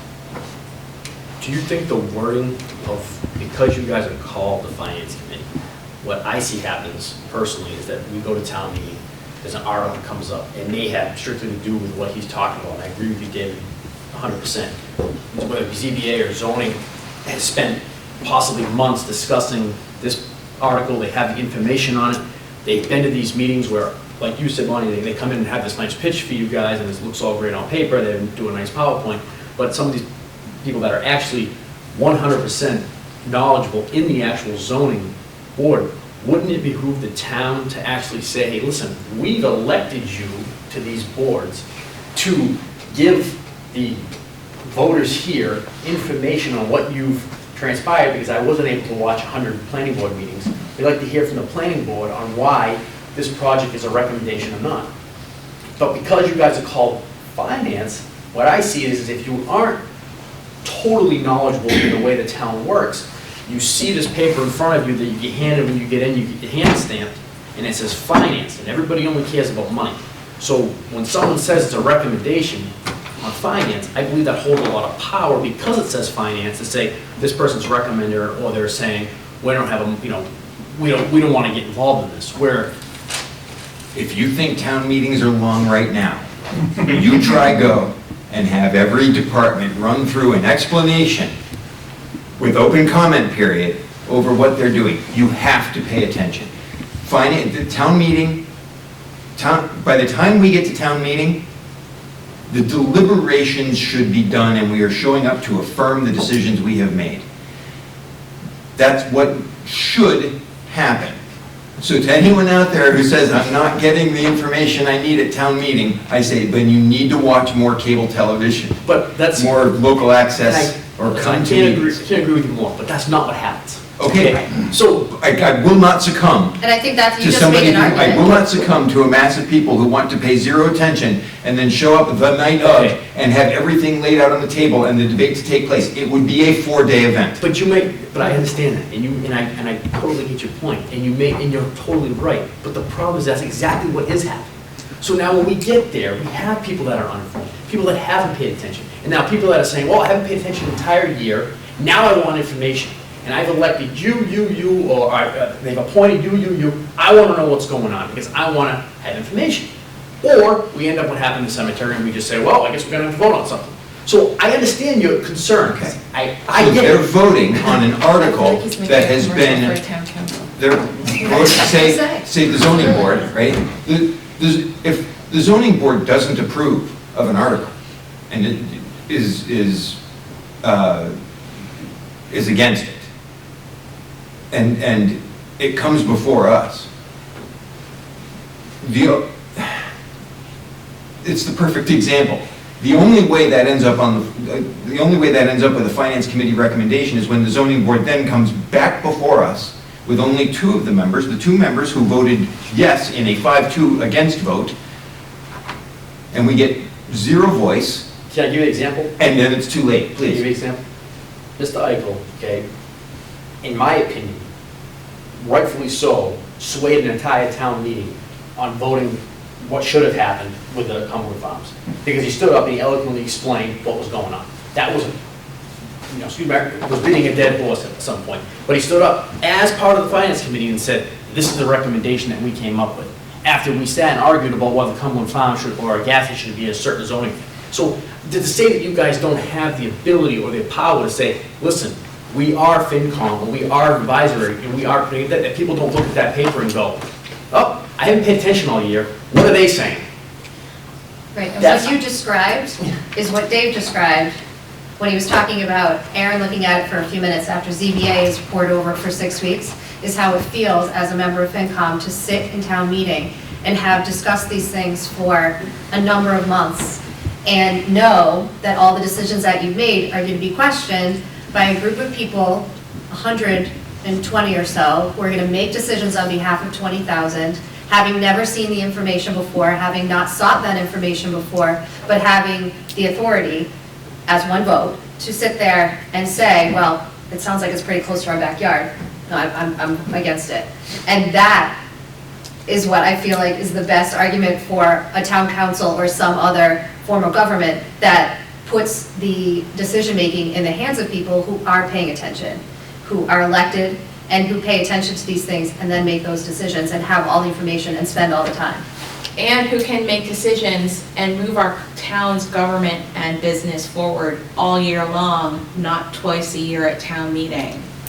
I agree with you. And Aaron, in a roundabout way, I totally understand what you're saying. I can agree with you, but it's also agreeing with you on what actually is happening. Okay, it's two different things. In a perfect world, town meeting would be great if what you're saying was going on, but that's not happening. So then we're relying on a piece of paper in front of us that go, sure. And if there's a cat's name on it, makes a difference. I'm going to crush your soul here and say, I don't think that the FinCom recommendation holds the weight that you believe it does. I think it Sorry. does. I think it does. I remember being new to town and going to my first meetings. I don't see. And getting handed the paper and trying to read through and keep up and understand the language that's coming off of the stage, that was written by 11 lawyers, and then, and then the moderator calling for a vote and looking around and seeing finance committee recommends, and then hesitating and waiting for me to see a bunch of hands go up and then throw mine up real quick to make it look like I was right there with them all the time, right? Like, I'll say personally, it doesn't matter to me, but the cemetery one is a perfect example of where it didn't matter, right? You guys did not recommend the cemetery provisions, passed anyway. So what good does it do? So, I think that's one example, but I think. There's others too, that's probably the most frequent. Generally speaking, a lot of people look at that and feel like they can rely on the fact that, well, if they don't really know what's going on, it's fairly safe. It's been thoroughly analyzed by the appropriate board and reviewed by us, and everyone seems okay with it. Okay. It carries some weight. Walter had raised his hand, I just wanted to see if you wanted to. Yeah, I'm going to maybe take a little different direction here. I mean, we're debating what the impact of the finance committee is on current town meetings. And I hear a lot of commonality here, so that's good. But I was under the impression that we started this new commission to try to fix that problem that we all recognize as an uninformed electorate right now. So I think we can debate the value of the finance committee recommendations, but let's all agree that it's not really that helpful when we get to that night and all these people that weren't interested in the topic are expected to vote.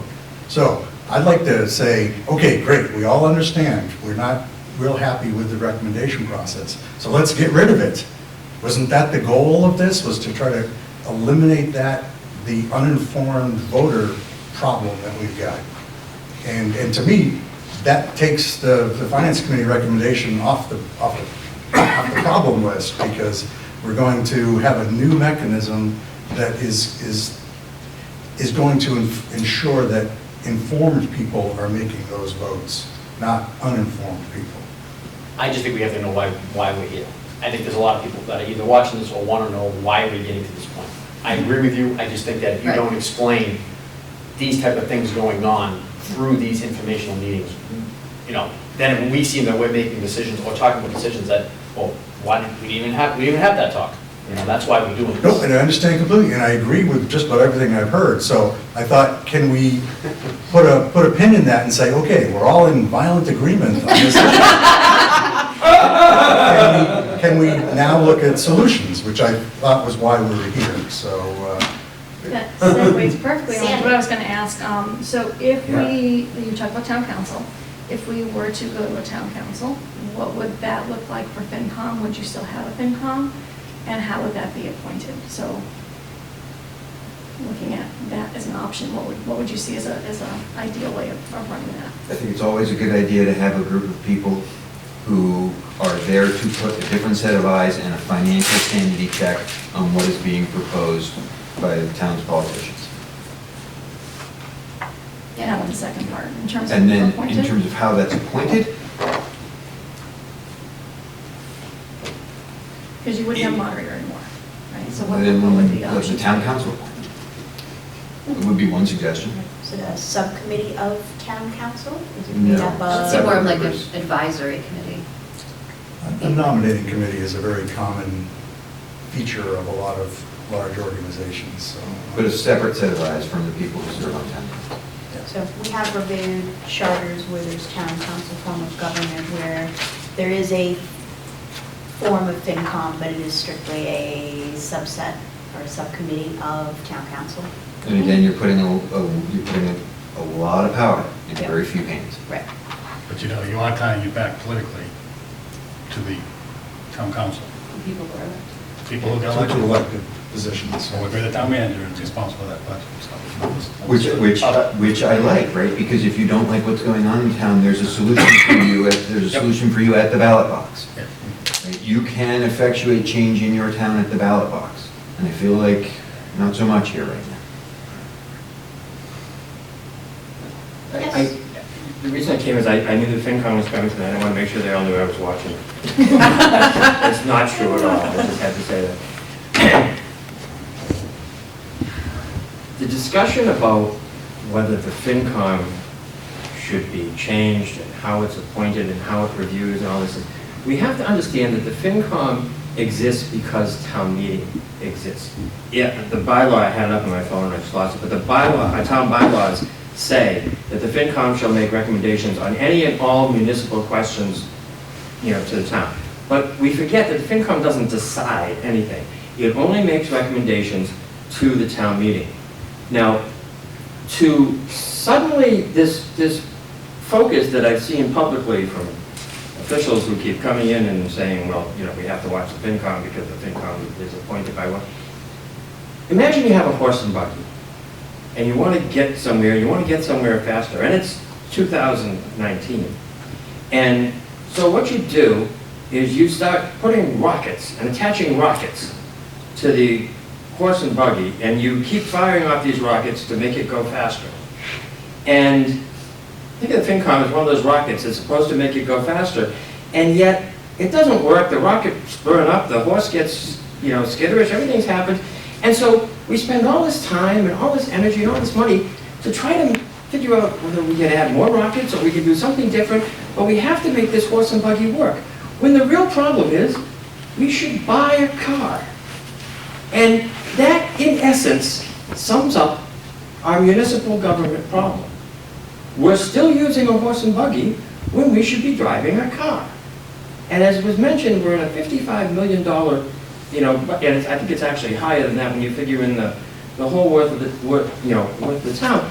And I have to chuckle when I hear, the FinCom, they have to hear this, and maybe they're not, getting enough time, which is a valid complaint, that they're, not getting enough time.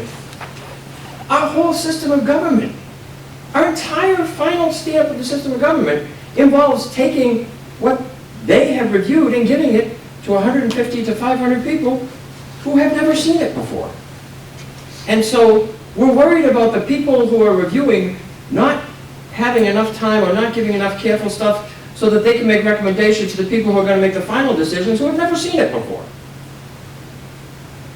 When we focus on that, and I'm not saying you're focusing on it, so this is not a criticism, but when we focus on that, we focus on the wrong end of the problem. you can attach as many rockets to that horse and buggy as you want, and it's still not gonna go as fast as if you have a car, and it's not gonna drive you straight, and you're not gonna get there, you're not gonna get to where you wanna go in the time that you need to get there.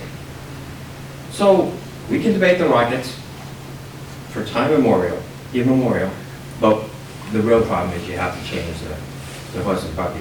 And the FinCom, when I first started on the FinCom, we had no town manager, so the FinCom basically created the budget.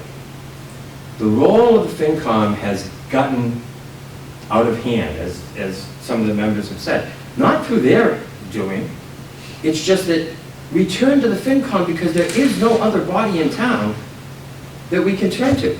The town manager puts together a budget, which he's supposed to do by charter, and then he gives it to the FinCom.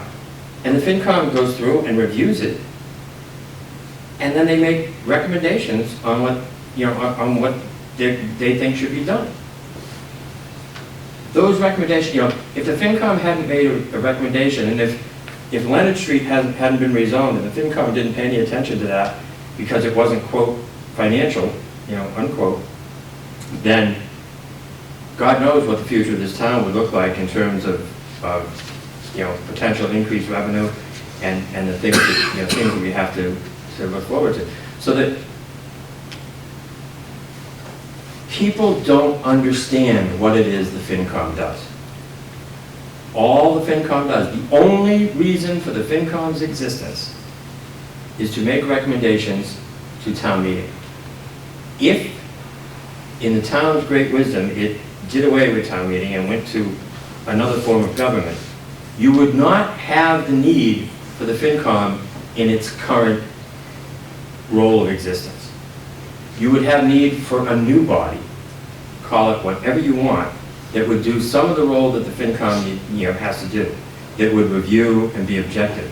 And one of the main things you would want, if that happened, would be to make sure, like we said, for the town council to appoint them and be part of it, that's the group that's going to decide it. You really want the people chosen for that particular role, no matter how they're structured, to be as objective as you can. And the idea that those people should be appointed by the people who are coming up with the ideas that they're then going to put forth before them for their objective view makes absolutely no sense to me.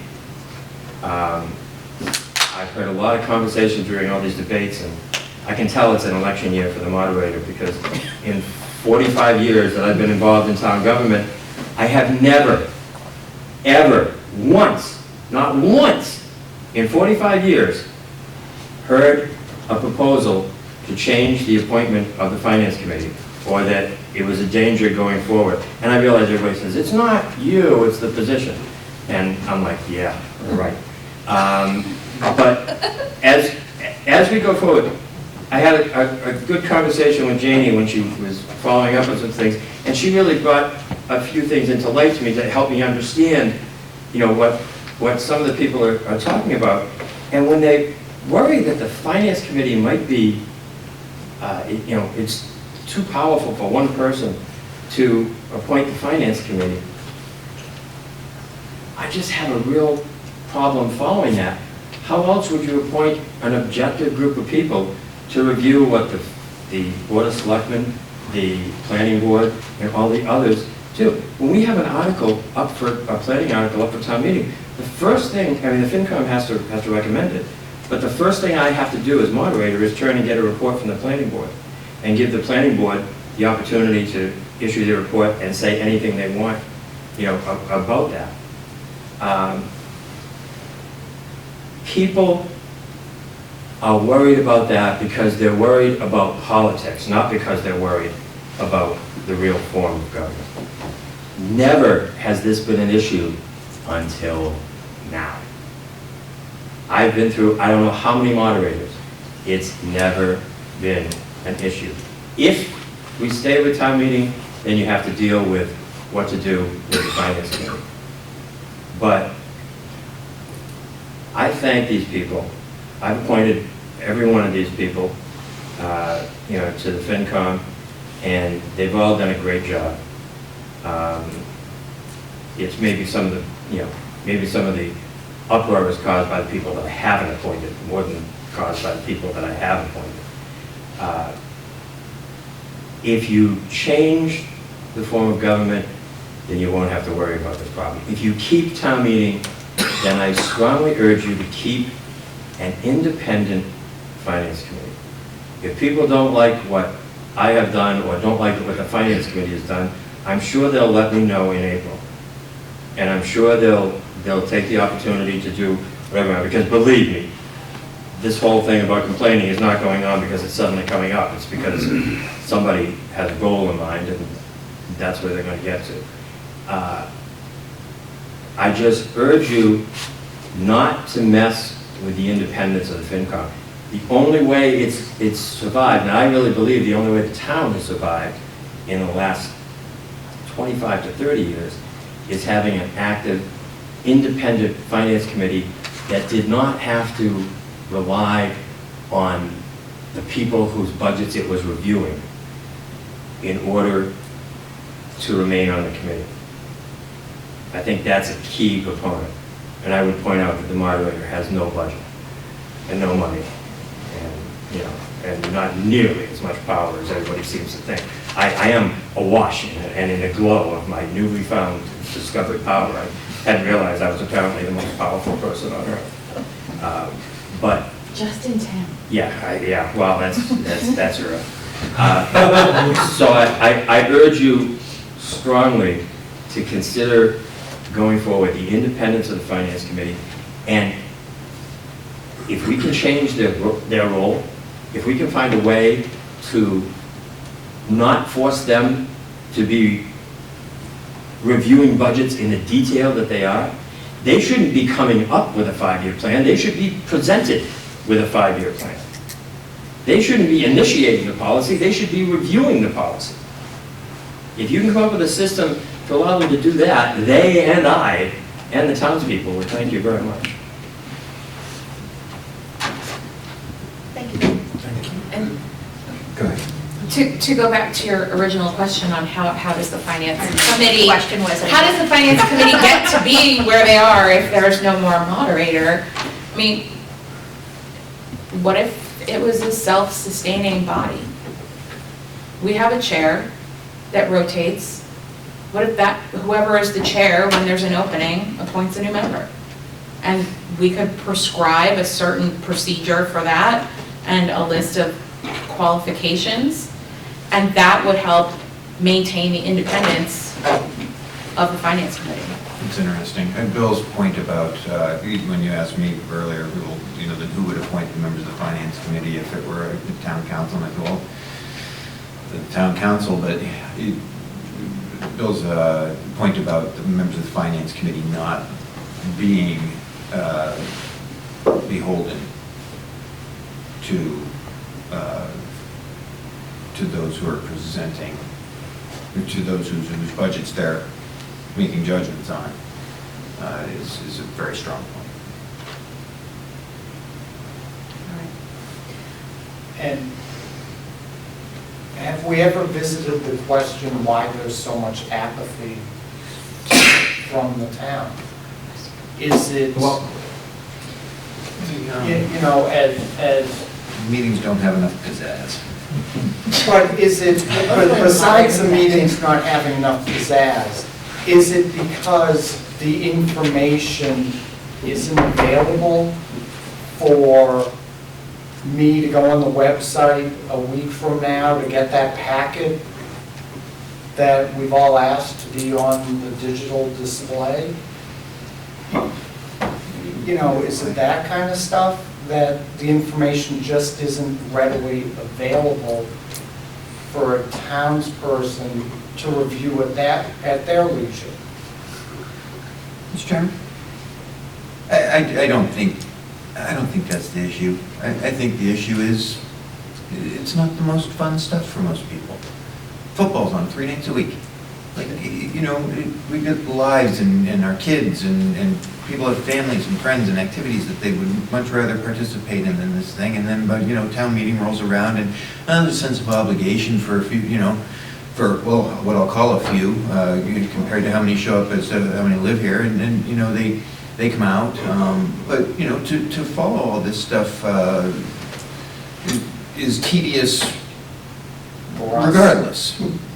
Is tedious regardless. You know, I don't think that there's a flow of information or a, you know, you're welcome, I think, to tinker with that idea by creating a sort of, you know, Norton hub of information, you know, easily accessible online, you know, download here. I don't think it would be a very popular site at the end of the day. I just personally think it's more of a blame game. There's somebody to blame. Unfortunately for you guys, you're the ones that volunteer for it, you're the ones assigned to it, and everybody wants to say, why are we in this situation? Well, it must be the people that control the finances. So unfortunately for you guys, because you review the budget, right or wrong, misguided information, same thing with on the who's appointed. I mean, you guys, it's so much money to deal with. You guys try to do the best you can. People aren't happy with that, whether they pay attention for 5 minutes or they pay attention for 50 hours. It doesn't matter. They're looking to blame somebody. And when someone goes and asks somebody why the problem is, they're pushing it to you. And then they go to another committee, and it's, well, the finance committee approved this or recommended this. So unfortunately for you guys, because you have such a broad spectrum of what you're actually talking about when you're discussing, I believe personally that you guys get blamed stuff that, well, if it's wrong, it must be on the finance committee. Well, and everybody wants somebody to blame. And what's wrong? But that's what I'm saying. Again, this isn't my personal take on, you know, do I think you guys should, you know, bear the burden? Of course not. But I think what the problem is people are always going to look for someone to blame. This is the side that we live in. Let's blame somebody for our financial problems. Why is Norton not able to afford the things that Mansfield and Foxborough can? Okay, so instead of looking at the objective reasons of why we can't afford things and the actual reasons on what our product have, why we don't have, you know, the actual nuts and bolts on those reasons, or why we go into free cash, or why we take money out of ambulance, or why we're not putting certain percentage into stabilization. We don't want to talk about that, because that's not the, we don't want the answers to that. So what do we say? Well, it's got to be the reason why is because somebody in town isn't managing the town right. So what do? You turn around and go, it's not the money problems, we get taxed so high we have the money. It's that you guys, or you people, can't manage a town and you're the finance. I don't know if that's better. That's what, it doesn't take a rocket science to figure out that's what's going on. It's not right, it's not fair, Right. but that's what we're looking at. Well, because the people that are saying these things aren't interested in the details. All right, let's hold up a second. I believe, Mr. Riley, you Yeah, can. I was just going to add a quick question through the chair. With the movement, I think, to eliminate town meeting, and the consensus seems to be that there's a lot of people that are not informed.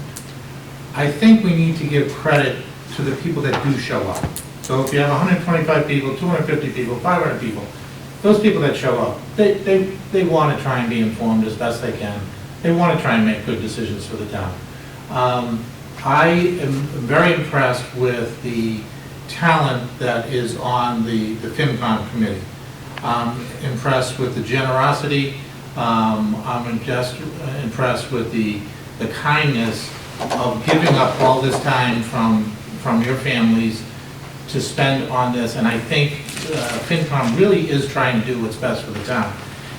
Would FinCom be open that if you were going to eliminate town meeting, to be an elected body? So in other words, accountable to the people that don't have a say at town meeting, but at least the body would be accountable at, you know, whatever interval, if they're not happy, that they could have their say at the ballot box.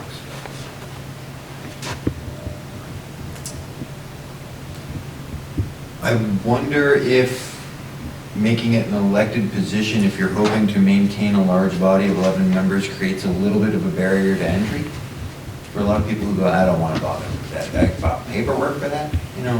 Have to get signatures for Running, that? yeah, get signatures. Like, there is, you know, running for an elected position is a different ball of wax than being appointed. It's intimidating. Yeah, I'm an intimidating elected process. position. But I mean, I'm one of 3 Yeah, it's spots, not you guys are 1 or 11, so barrier to entry. Rumor Well, on the I street mean, is you're having a hard time drawing people. Yeah, exactly, Right, yeah. so that's my point. Right, Yeah. and so that's what I'm saying, is if you're going to eliminate the people's say at town meeting, you need to give it back to them someplace. You can't just say, we're gonna have 11, 9, 3, whatever people run the town. Somehow we have to give something, the checks and balances, somehow we have to give that some kind of vote to the people. Now, it may not be immediate, you might have to wait to the next election, and then things will happen in the interim. But if you're gonna take away from the townspeople, you have to give something back someplace. And I think this has come up with, you know, like the water sewer department, where some people felt really strongly that they should be elected, and some people felt really strongly that they should be appointed. And a few years ago, I don't know how many it was at this point, 6, 7, it was determined at town meeting that it should be elected because people wanted to have their say. And there are many of us who feel that that was a mistake, because the way that that department is run, it's really important that the right people are in place, that not necessarily it's about popularity or politics. And I think, in my opinion, speaking to what Bill was saying about that objectivity, and not having it be about politics, it's important to have a board or an oversight or an advisory committee or whatever you want to call it, somebody that is their role, is to do that. And that people who are elected, perhaps because Bill is elected, the Board of Selectmen are elected, or the council is elected, or whomever it is, would then be the ones to sort of answer for having made that decision, just like they answer for having made other decisions. So I kind of see it as a similar situation as the water sewer appointee, well, elected now, but formerly appointed members.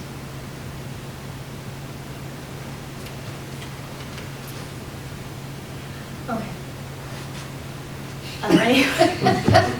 Go back to your list. I am. I'm going to scrap a lot of the list, I think. I'm just going to ask, are there any more questions with regards to the structure of process of FinCom in general? I think we beat it to death. I think we have. So, at the end of we kind of asked some questions more pertaining to our role in getting and understanding that you're a multi-member body, everybody is an individual. Not necessarily speaking for FinCom, you can speak on behalf of yourself, and register your own opinion. We'd just like to get your feedback with regards to the form of town government, what you like about it, what you don't like about it, what we should continue doing. And why don't we just go down the list specific, just go down the row. Ronnie's good. I'm joking, we really do want Would to. you like me to volunteer to start, so to buy you some time? You can start. Is that all right? Yes, Thank you. fine. I think, for me, the main thing is something I've already expressed here tonight, and that is, if you are a person in this town and you want to know who is setting this town's priorities and creating this town's plan, you seem to be under the impression that it's the Finance Committee. And it should, and in some ways, that has been punted to us. And that's not the way this should work. Again, we're appointed, not elected. And the people who are setting this town's priorities should be in elected positions and held accountable at the ballot box. If you don't like what you're seeing in this town, you should be able to place a vote accordingly.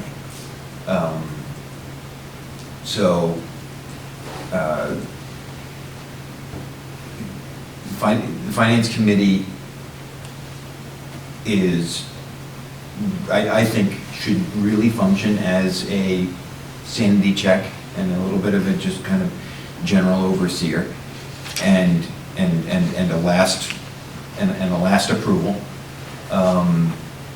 But the board of, or the select board should be giving a directive to the town manager, who then fills out, who then creates his budget, and the Finance Committee without, and then the Finance Committee just, if they don't see any major flags, can just approve it. Knowing that the debate over where the money should be spent and what the plan is has already been had out in the open somewhere else, and that somewhere else needs to be the select board. There was an issue earlier in, I'm going to say, spring, where the school department was asking the select board about availability of more funds and what the town's priorities were, and the select board said, well, what are you yelling at us for? Take it up at the finance committee. And that was just opposite of the way it should work. Because as I've said before, if you don't like, if the finance committee is put in the position of having to advocate for spending money on schools instead of highway, then, and you don't like that, then your only recourse to complain about the guy who advocated for spending school, that, you know, little pile of money that we had to allocate somewhere on schools instead of highway. If you don't like that, the only thing you can do is maybe come to you and say, who's appointing these people to the finance committee? You can complain online. It's the moderator, he gets to appoint all these people, right? Instead of, and then, but beyond that, what can you do about it? Nothing. So, but you should be able to do something about it, because America. So, well, I mean, yeah, I'm being light about it, but, you know, but seriously, because of, you know, because of the foundations of the society that we live in, you should be able to have a voice, right? And you should know. You should be able to vote on the person who's making those decisions. Those decisions need to be made in an elected position, and the elected position is the select board, and that's it. Anyone else have an opinion they would like to? I think I bought you plenty of time. I should also specify, you don't all Good have with to. the flag. Sure. If you were so inclined. So, I will just reiterate that town meeting was created 300 some odd years ago, or maybe it was 250, I don't know. When we rode our horse and buggy to the town center in the spring, and every adult voting person stood there, man, she's right, would stand there and weigh in on the town. And now we don't have that. So we can't possibly, we don't actually have a place in town that would accommodate the 11,000 voters, registered voters in this town. So it's not realistic in any way, shape, or form. I don't have the answer as to what I think the form of government should be. I have ideas about, and we've discussed them all tonight. That's why I voted for all of you, and why I advocated for the Charter Commission, because I think this is what we need to be doing over this amount of time, is evaluating what our town needs now. And I think it's not done. Anybody else? So I can go. I think that one of the things that I would like to see is better analytics. It's my understanding that our internal systems do provide a lot of information. If you really want some interesting light reading about finance committees, the Association of Town Finance Committees in Massachusetts has an awesome 140-page document about finance committees and how they should work. I'm a fan of Chapter 14. It's all about information technology. We need more. It's truly a problem. It's holding us back. It is stifling our ability to move forward. But I also feel strongly that some of the way that we are structured is holding us back. I think that the town manager has too many different departments reporting to him. I think we are big enough now that if we can figure out how to pay for it, we need to do things like a Department of Public Works, a Department of Human Services that would cover things like public health, the library, the Council on Aging, and really kind of help bring people together so that we aren't necessarily just making decisions in silos anymore. And I think that that would really help move us to driving a car, like Bill said. But I think that you guys are doing great work, so keep up all of your efforts, and thank you.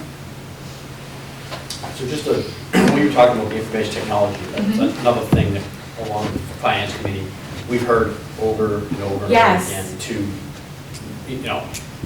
99.9% of people come in here, what do you need? One of our questions, what don't you have? Everybody needs computers. Yep, computers, technology, and all Right. that. And- So on our end of it is, if we were as a charter commission to say, well, we want to make that part of the charter, okay? We want to make sure that that's, the town manager's appointing an IT. Well, they do.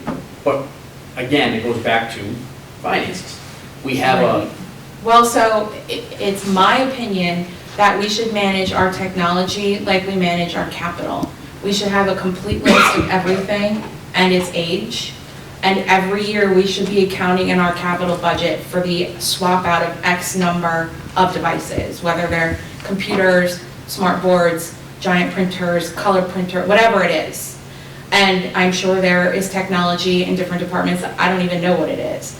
But we should have a grasp on all of that holistically and be able to say, all right, you know what? The town clerk's computer is 7 years old, that's ridiculous. Let's get her and the assistant town clerk new computers this year. We can find an extra $3,000 in the budget to do that. It's not, some of it will be big money, but the majority of it won't be. And we're never gonna build it into the budget if we don't get a handle on what it is to start with. and it's going to get some of the frustration that we're saying, well, we need IT. Okay, so we've already given the ability for, let's just say the town manager, for instance, to hire an Right. IT. Well, because of the budget constraints or what we don't have for money, what do we end up with? Well, we end up with a part-time company that works 4 hours on Tuesdays and 4 hours on Thursdays. Right. Is that acceptable in 2019? No one here is going to sit here and say that that's acceptable in 2019 with a $58 million budget, that we don't have a full-time IT person to manage the things that you're talking about. And the fact of the matter, Kevin, is that if we had better technology, the people in town hall would be so much more productive and efficient, it would probably pay for itself. Because we would get so much more out of them if they had the tools to really effectively do their jobs. So again, I go back to, I haven't seen a plan of what we need, where we want to go, how we're going to get there. So, to me, to solve your technology question, you have to have a plan. I see us being very reactionary. Up, there's a fire, we need to deal with that. Up, there's a fire, we need to deal with that. And we're always jumping from crisis to crisis without a plan. Without a plan, you can't go forward. And I think that's the biggest problem. So whether it's town meeting, council, I don't care what form of government you want to put in here, you need a plan. This town needs a plan, and I haven't seen it. So until you get the plan, nothing's going to change. And it's not a priority that I've seen. And IT will be, that is absolutely something that needs to be addressed right now. And if it gets addressed this year, no one will be talking about it next year. Yeah. Until that fire conflagrates again. Yes. Just to wrap up, personal opinions, that sort of thing. Having endured 25 years of town meetings, I found 3 things that disturb me in the way we're doing things right now. First is the small representation we have of that's making significant decisions in the town. Second is the lack of information that even small group has to make those determinations, either because they don't seek out the information or it's not available in a timely manner. And third is the stagnant revenue streams that the town has been suffering with, also the entire 25 years I've been going to town meetings. So I'm hoping those three issues are among the things that we're planning on addressing with the committee that I also voted for and wholeheartedly supported. I hope those things are on your lists of things to address. And if that means a change to the organization that I'm associated with right now, I'm all for it, in fact. So don't take my participation in this organization as any resistance to any solution that would solve those three problems. Any final questions? Anything else you'd like to bring up with us? Very much thank you for your significant amount of time, which we very much appreciate, your candor. And We haven't met in a few weeks, so. Jones in for a long meeting. Miss each other. We should say the same to you, though, as well. This was a valuable exercise, I think, so I appreciate it, thank you. Thank you. Thank you to all of you guys. Thanks, really appreciate it. You've made it out. How about what? Come on, now I can go tell all you guys what to do. So you posted, the Philly Pennington grade, or did it ever get Harry? Harry. We're still meeting. Yeah. Thought we were done. No. We're done. Hi, Aaron. My fault. Hi, Aaron.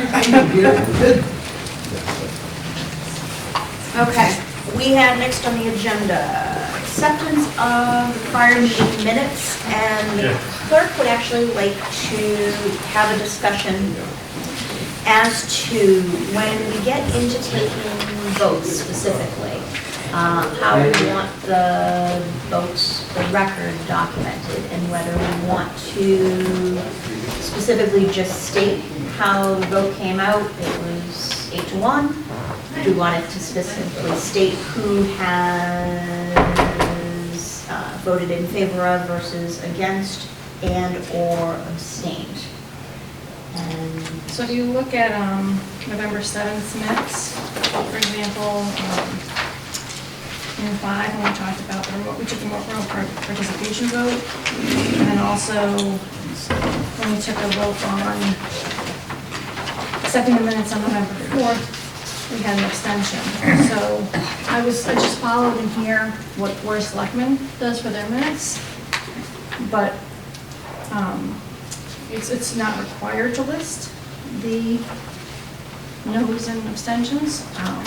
So I guess I just wanted to know what I did here was okay, or if people would rather I do it a different way. are we comfortable with the way it's detailed here? I guess is what we're getting at. So the only way would be, the vote was taken and it was 8-1, Yes, and that's it. yes. But I also put, well, in here I put. Right, I'm saying the other option would Yeah, just. oh, it's kind of like when you go to town meeting and you get your articles and FinCom recommended it, No, no. 9-2. I can honestly say I don't care how it's done. I think it should be listed the way you did it, so everyone More knows transparency. what, that's the most transparent way to do it. I tend to agree. I would Just agree. it was the first time it actually came up, and I was like, oh, I don't know how to. It wasn't just unanimous. Yeah, we hadn't actually voted on anything before. Yeah. Or if it was always the minutes which were unanimous, so. I mean, it's all public anyway, so you're. Yes, they could go back and watch. So, We're just making it easier so that somebody doesn't have to go back and watch it. If there are no objections, then I will take a motion to accept, wait, I can't do, which ones I'm not there for. You have to accept, take a motion Make for a the motion minutes to of the accept the 4th. minutes of November 4th. Second that motion. I motion to accept it. You take a second.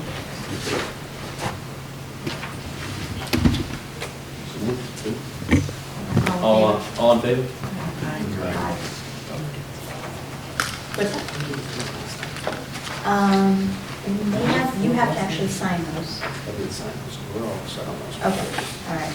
So, and I will take a motion to accept the minutes of Thursday, November 7th. Motion to accept number 7. I'll second.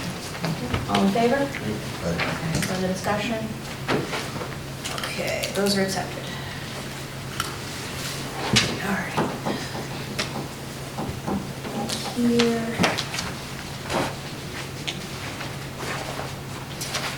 So, sorry, I should have mentioned at the beginning, the planning board was supposed to come and visit with us, and there was some miscommunication. They have rescheduled for December 16th. So they will not be on our agenda for this evening. And then we've had a couple of other updates. Sandy? Forget what I've done since last time. So everybody except for Historic District Commission has been scheduled. They couldn't make tonight's meeting or any of the remaining meetings, so I don't know how everybody wants me to handle that. My recommendation would be to send them kind of the prelim questions and ask them if they would just like to respond in writing, and we'll put them in the record. We don't want to have them in January. Do we want to delay the process? I mean, I don't know that we need to stop. I think we could still continue, but there were 2 people from that commission that were interested in coming. They were specifically interested in coming, then if they wanted to come and meet with us, then we should let them meet with us. Maybe we should just continue. I thought Come it in, was come a- in, we'll trust the meeting. Right. Or- That's fair. And then it looks like we've got Renee and Mr. Salvo rescheduled for December. Yep. Oh, we got the fire chief. Rural access, Board of Health, and that's everybody, right? That's everybody who was, I heard back from. Okay. And, okay.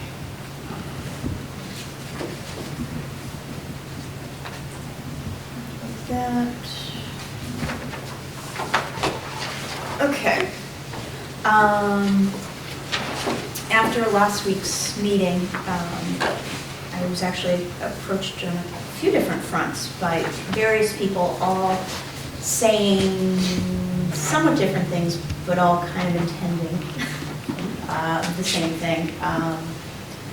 So it seems like we've reached a sort of a natural point within the process, and I feel badly that there's a couple of people that aren't here, because I think it's important to, when we start getting into some of the more important discussions, to make sure everybody has a voice and is here. But, so, there was some discussion as to, can we talk about specifically what was discussed in the meeting with Lauren and the MMA? There was some further discussion, can we start putting an idea of outlining what some of the decisions are that we at least need to consider, not necessarily that we're gonna vote on them. And kind of create a timeline for that and maybe prioritize those.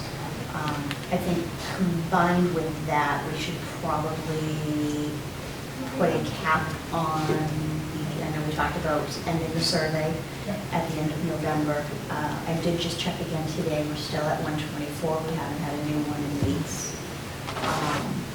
So my thought was maybe do one last ditch effort, tell everybody it's closing, and then formally compile those responses so that we have an idea of what the issues that were raised, the prevalence of the issues, so that we can prioritize them, so that we can compare them against some of the decisions that we're going to be making, and do they actually not only meet the needs of the town, but address the specifics issues that were raised in response to those issues.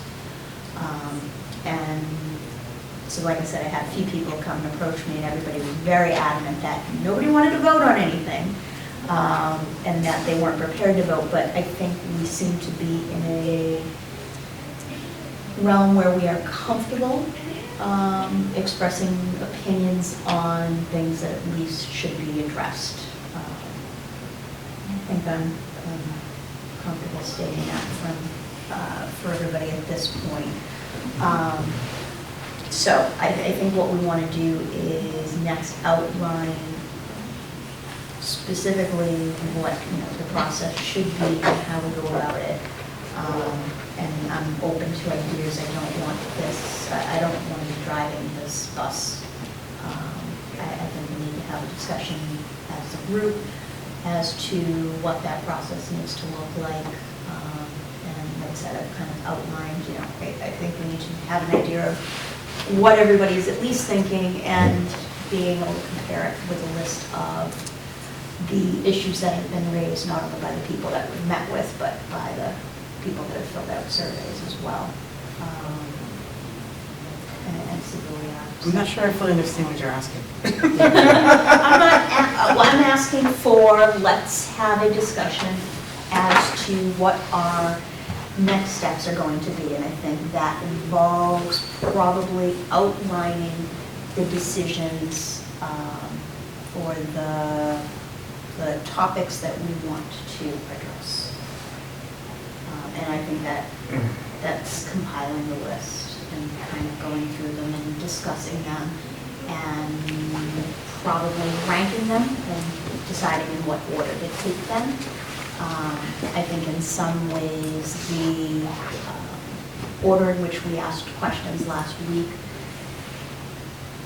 is helpful, but I think we're going to have to address a couple of things out of order in order to be able to have discussions later on. Specifically, let's talk, about FinCom. I think we really can't jump into how do we fix FinCom until we decide what form of government it's going to be, and is there even going to be a FinCom? And that's the type of thing specifically. So I can, read some of the specific comments that I got back in terms of, what people would like to talk about and how to go about it. But I think at the end of the day, it just needs to be a discussion with the group. Comments from us or from external? No, just within the group on how we want to go about. No, but the comments that you got that sparked this? Oh, yes. What about them? Was it from us or was it from external? They were, no, it was individuals within the group have approached me subsequent to that last meeting. Gotcha. With ideas.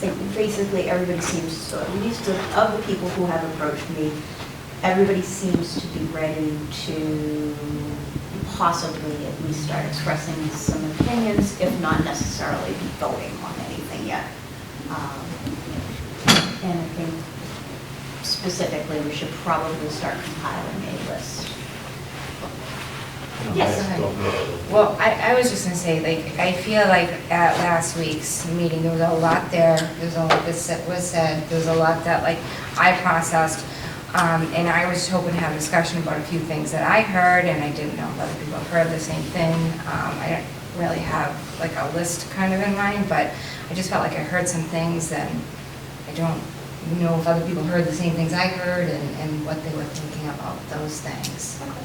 Well, why don't we start with those? Okay. Why don't you throw those out and let's just start an organic conversation. Okay, that sounds good. All right, so, one of the things I heard when Lauren was talking, and I don't know who asked the question, but something about changing our current charter and putting something in there or making some type of change. And what I heard her say was, and this is where I need you guys say, oh, I heard something different, or if you heard the same. But what I heard her say is, you can put it in the charter, but it doesn't necessarily mean it's going to go through, right? I heard her, if there's no money for something that you put forth in a charter, it's not going to go through. So she's talking about positions, right? Like IT that you brought up, Right, IT, yeah, human right. resources, are two areas, right? We've heard consistently. And what she was saying was, we can list what we want in the charter, but if we can't fund the positions, then the town manager. Right. There's no teeth to it. Right, exactly. And we can't enforce it. Right.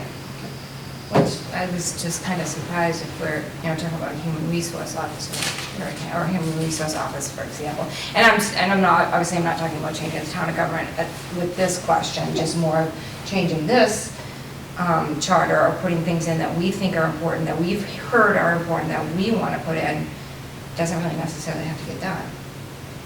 Right. And for me, it was a little frustrating, like when I heard, it was a little frustrating when I heard that. You heard correctly. Thank you. Within the charter right now, it says that the town manager will hire an HR director Right. and an IT Right. person, and clearly that hasn't Correct. happened. So. I think what, tell me if I'm wrong, I think what we're gonna run into here is in the next couple of weeks, we're gonna be done with these interviews. We're gonna be done with gathering information. We've heard, I don't think anyone's gonna come here, maybe a little bit something different, but pretty much it's gonna be the standard thing of what they don't have, what they need. It's gonna be money, it's gonna be funding, maybe some positions, and probably some IT. That's probably gonna be the predictive thing going forward, at least some of the department heads. I don't think, I could be wrong, but I don't think the fire department's gonna come in here and tell us this, new blazing, rationale on what they want to change in the government. I think it's gonna be pretty boilerplate. So my question, and I think what you were trying to say, is where do we go after those interviews are done? And where I have questions, or how we're gonna do this is, for instance, if we're gonna look at the executive board of one, we can look at it 12 different ways, but unless we come up with a determination on how we're gonna set that into town government, we're just going over the options over and over again. So unless we start coming up with a plan of saying, hey, what do we want? Do we want the board of selectmen? Or do we want to say, hey, we're going to look at a town council form of government, we're going to look at an RTM. Where do these things fit in? If we don't narrow it down to, hey, these are the 3 or 4 things that we can do, all we're doing is really going to be going around and around again. Like, for instance, if we have, a perfect example, we've heard it a million times, the Water Sewer Commission. We've heard everyone come in here and say it. Well, how does that fit into our plan on what we see the charter? And I know it's difficult to say right now because we're not taking a vote on what we're doing. We're not taking, but if it's open town meeting, there may not be a lot of change to that. But if you tell me tomorrow that we're talking about town council, that changes that position. So we can talk about it in terms of, okay, how do we see him if we're going to keep this informed government? Or we'd like to move him to elected. Okay? Then that's what we're going to do if we stay here. But if we don't, we go to a town council, that board may not exist anymore. So I think if we don't get to at least narrow it down to what we want to do, I just think we're going to be going around and around saying, yep, these are how they all fit into each of these governments. So when we're talking about, like, when we start having discussions for votes in January, that should obviously, I think, in my opinion, be the first thing to discuss is what's the form of government, and then everything else cascades off of that, right? I think it I agree. has to almost. And I'm not saying I'm not saying that we can't come up with, we don't know how everything's going to fit into each one of those pieces. But I really don't think we have a mind-boggling amount of choices on what we can switch a government to. We can stay with what we have. We could probably go to an RTM, or we can go to a town council. Does anybody here think that we're going to be going to something else, or we're going to suggest something else with this town? We're not recreating the wheel. We're not, in my opinion, I don't think anyone's going to come up with this new idea that we're going to go to a mayor or something like that. We're not that, we're not that type of town. So if we sit here and say that we don't have an idea on what 3 places we're going, we're already in one of them. There's only other 2 places we can go. So I think if we don't start narrowing it down to how does this committee feel that we should be, we're not going to have an idea of how those things that we want to change fit into the form of government. I don't disagree with you. I think we have to be careful how much of that conversation about debating which form we want to go to we have now when we're still listening to the input versus when we started in January, right? But I think it should be the first part. I totally agree, because I think if not, it's just, and again, I know we have several interviews to go. I know we have more people to come in. I'm open to hearing all their information. I'm still open to hearing information even when we're having those discussions. But if we're going to start discussing the Board of Selectmen, that's great, we have a discussion of the Board of Selectmen. But if, as a committee, we're deciding that we want to switch to a form of government that doesn't have the Board of Selectmen, we're wasting meetings on meetings talking about the Board of Selectmen that we already know that, well, doesn't exist in this form of government. And I'm not saying that we're going to do that, it's just, we need to make a decision on where we're going to end up, you know what I mean? I just don't want to taint those interviews with thinking about No. where we're going to go, right? And I agree, I just think, where I think is we are going to be, we don't have much time, we're going to have 3 meetings possibly, but we're going to be done with this type of This thing. phase, So, yeah. at some point, we're going to get to that meeting, and then we're not going to have this discussion, and then we're going to be, meeting for 2, 3, 4 meetings until we can decide that this is what we want to do. And I'm not saying, I don't want to force us into saying, vote right now on which one you want to go to, because I don't think that's right, you know what I mean? I think that there's more knowledge to be gained, because people want to have an idea. But unless we have a template of saying, for instance, if we go to the RTM, where does this fit in, and how are we going to change this? On the same thing is, if we go to town council, where does this fit in? So everyone can have an idea of saying, okay, we know where it fits in on open town meeting. Where does the sewer commission, where does, you know, the selectmen fit in on RTM? Do we want to change what their, you know, things are in the charter, or their appointments, or whatnot, as an RTM? That's how I think we should listen, because then I think you see an overlay of the government of 3 different choices to say, you know what, I really don't like how the selectmen are put into the RTM. I like the selectmen in the open town meeting, I didn't like them in the RTM, or vice versa, whatever it may be. I'm just throwing out, you know, reasons for it, but. Can I make a suggestion? Can we look at the list, you're going to compile a list of issues? Are we going to have that for the next meeting? Is that? Well, we should talk about, so we have our next meeting is in 2 weeks. Let me do one little mad scramble of communication. Tell everybody that we're going to shut the, you tell me, how long do you think you would need? If I gave you a week? So it's 2 weeks of what, December? To our next, yeah, our It's next December meeting. 2nd, right? Yes. So if I can get it out there tomorrow, hey, listen, Sunday, this coming Sunday is the last day to make your voice heard. Does that week give you enough time? Is that too much time? Should I give it to you next Wednesday? No, I think that's enough time. I think that's enough time. I mean, I'm compiling it and organizing it, not analyzing it. Right? That's for all of us. But I'm just going to compile it and organize it and put it in a format where we can see the issues clearly. So, And considering at this point, you will have probably 95% of the feedback that you're Right. going. I don't see the last push. I feel like we should give people an opportunity. To this day, I still talk to my neighbors, and they're like, oh yeah, I keep meaning to do it. I'm like, please fill out the survey. We're just gonna have to resign ourselves to the fact that, you know, as good as everybody says they are, that not everybody's gonna fill it out. So my suggestion, I guess, with that was I feel like that's our starting point, right? Is to say when any change we make should go back to the issues. What issue is it addressing? And so if we look at the list of issues and say, okay, these are the issues we have with open town meeting.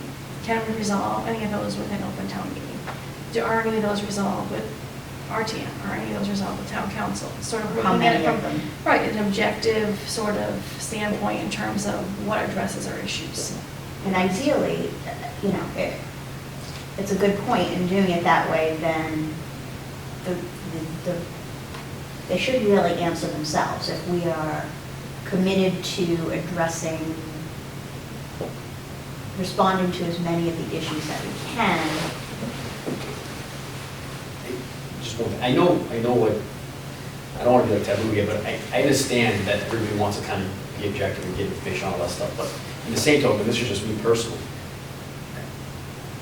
To me, the voters didn't vote us to do this to keep the form of government that we have. That's just my personal take. I'm not speaking for anybody, I don't think, but I personally do not think that the majority of people that voted here are looking for us at the end of this to keep the open town meeting. Now, they may be disagreeing on this board, and that's perfectly fine. But personally, I think that if we're not looking to change or make major changes, I think that this committee in the long run is going to be a total waste of time. And that's me personally, that's how I feel, because I think that some of these things that if you're going to keep an open town meeting can be changed piecemeal and make the adjustments that you're going to make. So if we're not looking to make a change at the end, and we're going to come back to the voters, you know, before the April vote, and say, well, we want to keep the open town meeting, and we're going to change these 4 or 5 things possibly that we could have done normally. I think you're going to have people, what was the point of what you guys did? We could have done this, you know? Yeah, there was no point of forming a charter commission unless, you know, it was desired to change the form of government, because otherwise it would have just been a charter review committee. And again, I think and this is not a personal, again, I'm open to discussion, I'm open to people, you know, having their ideas or their opinions of on where the town should go. But if we're not going to very, very, say, hey, listen, this is what we will put in here, this is what people want to look at, they know what the open town meeting is. They go to it, if they don't go to it, they don't like it. Well, they don't go to it for that reason. What do we, we need to really start having a discussion on those type of things. And I think the only way to start is I agree with you. I think you're gonna see that in the issues, right? I think you're gonna see that clearly in the issues. It goes back to, we haven't heard a whole lot of how we can fix those issues and keep our form of government the same. agree. Right, and so I think we're gonna see that once we start looking at, but I think it goes back to, for me, it's all about how are we gonna sell this, right? And that's always in the back of my mind, is how are we gonna sell this, how are we gonna justify this? And so that objective look at, these are the issues, this is what, would address the majority of these issues, or, address it the best way possible. And I agree, I think if we had gotten surveys, we had gotten people that come in and talk to us, and they were saying, actually, everything's pretty great, and we like the way it goes, I don't think we wouldn't be here, you know what I mean? So I think we've already been told, fix something, do something. This is the reason why you guys were, out working and getting these signatures, why people signed, so people come in and voted for it, you know what I mean? So I think if we don't do our job, what the people voted for us to do, then what are we doing? We're wasting their time, we're wasting our time. If we even voted for councilmen, there's so many different types of council, that's what we gotta work on, putting something together for the town to see what type of council we want, Is it gonna be a finance committee or not a finance committee? If you look at all the charters we ran, they're all different, That's the hard part, we gotta vote on what do we want? What And works then for we gotta this look town. into that and put something together. That's gonna take time. Yes. Okay, so. I just wonder if we should get an idea, and again, it doesn't have to be set in stone, is to get an idea on where each one of us feels that we should be looking forward to go to a town thing. So we have an idea on how we want to put it in there. Because if we don't have an idea on, hey, I really like to look at the RTM and how this affects these certain things, then we're going to continue to sit here and talk about how we need to change X thing, whatever, and we're not going to have, saying, how is it going to affect this town? How are we going to get the council? How are we going to get RTM to work for us?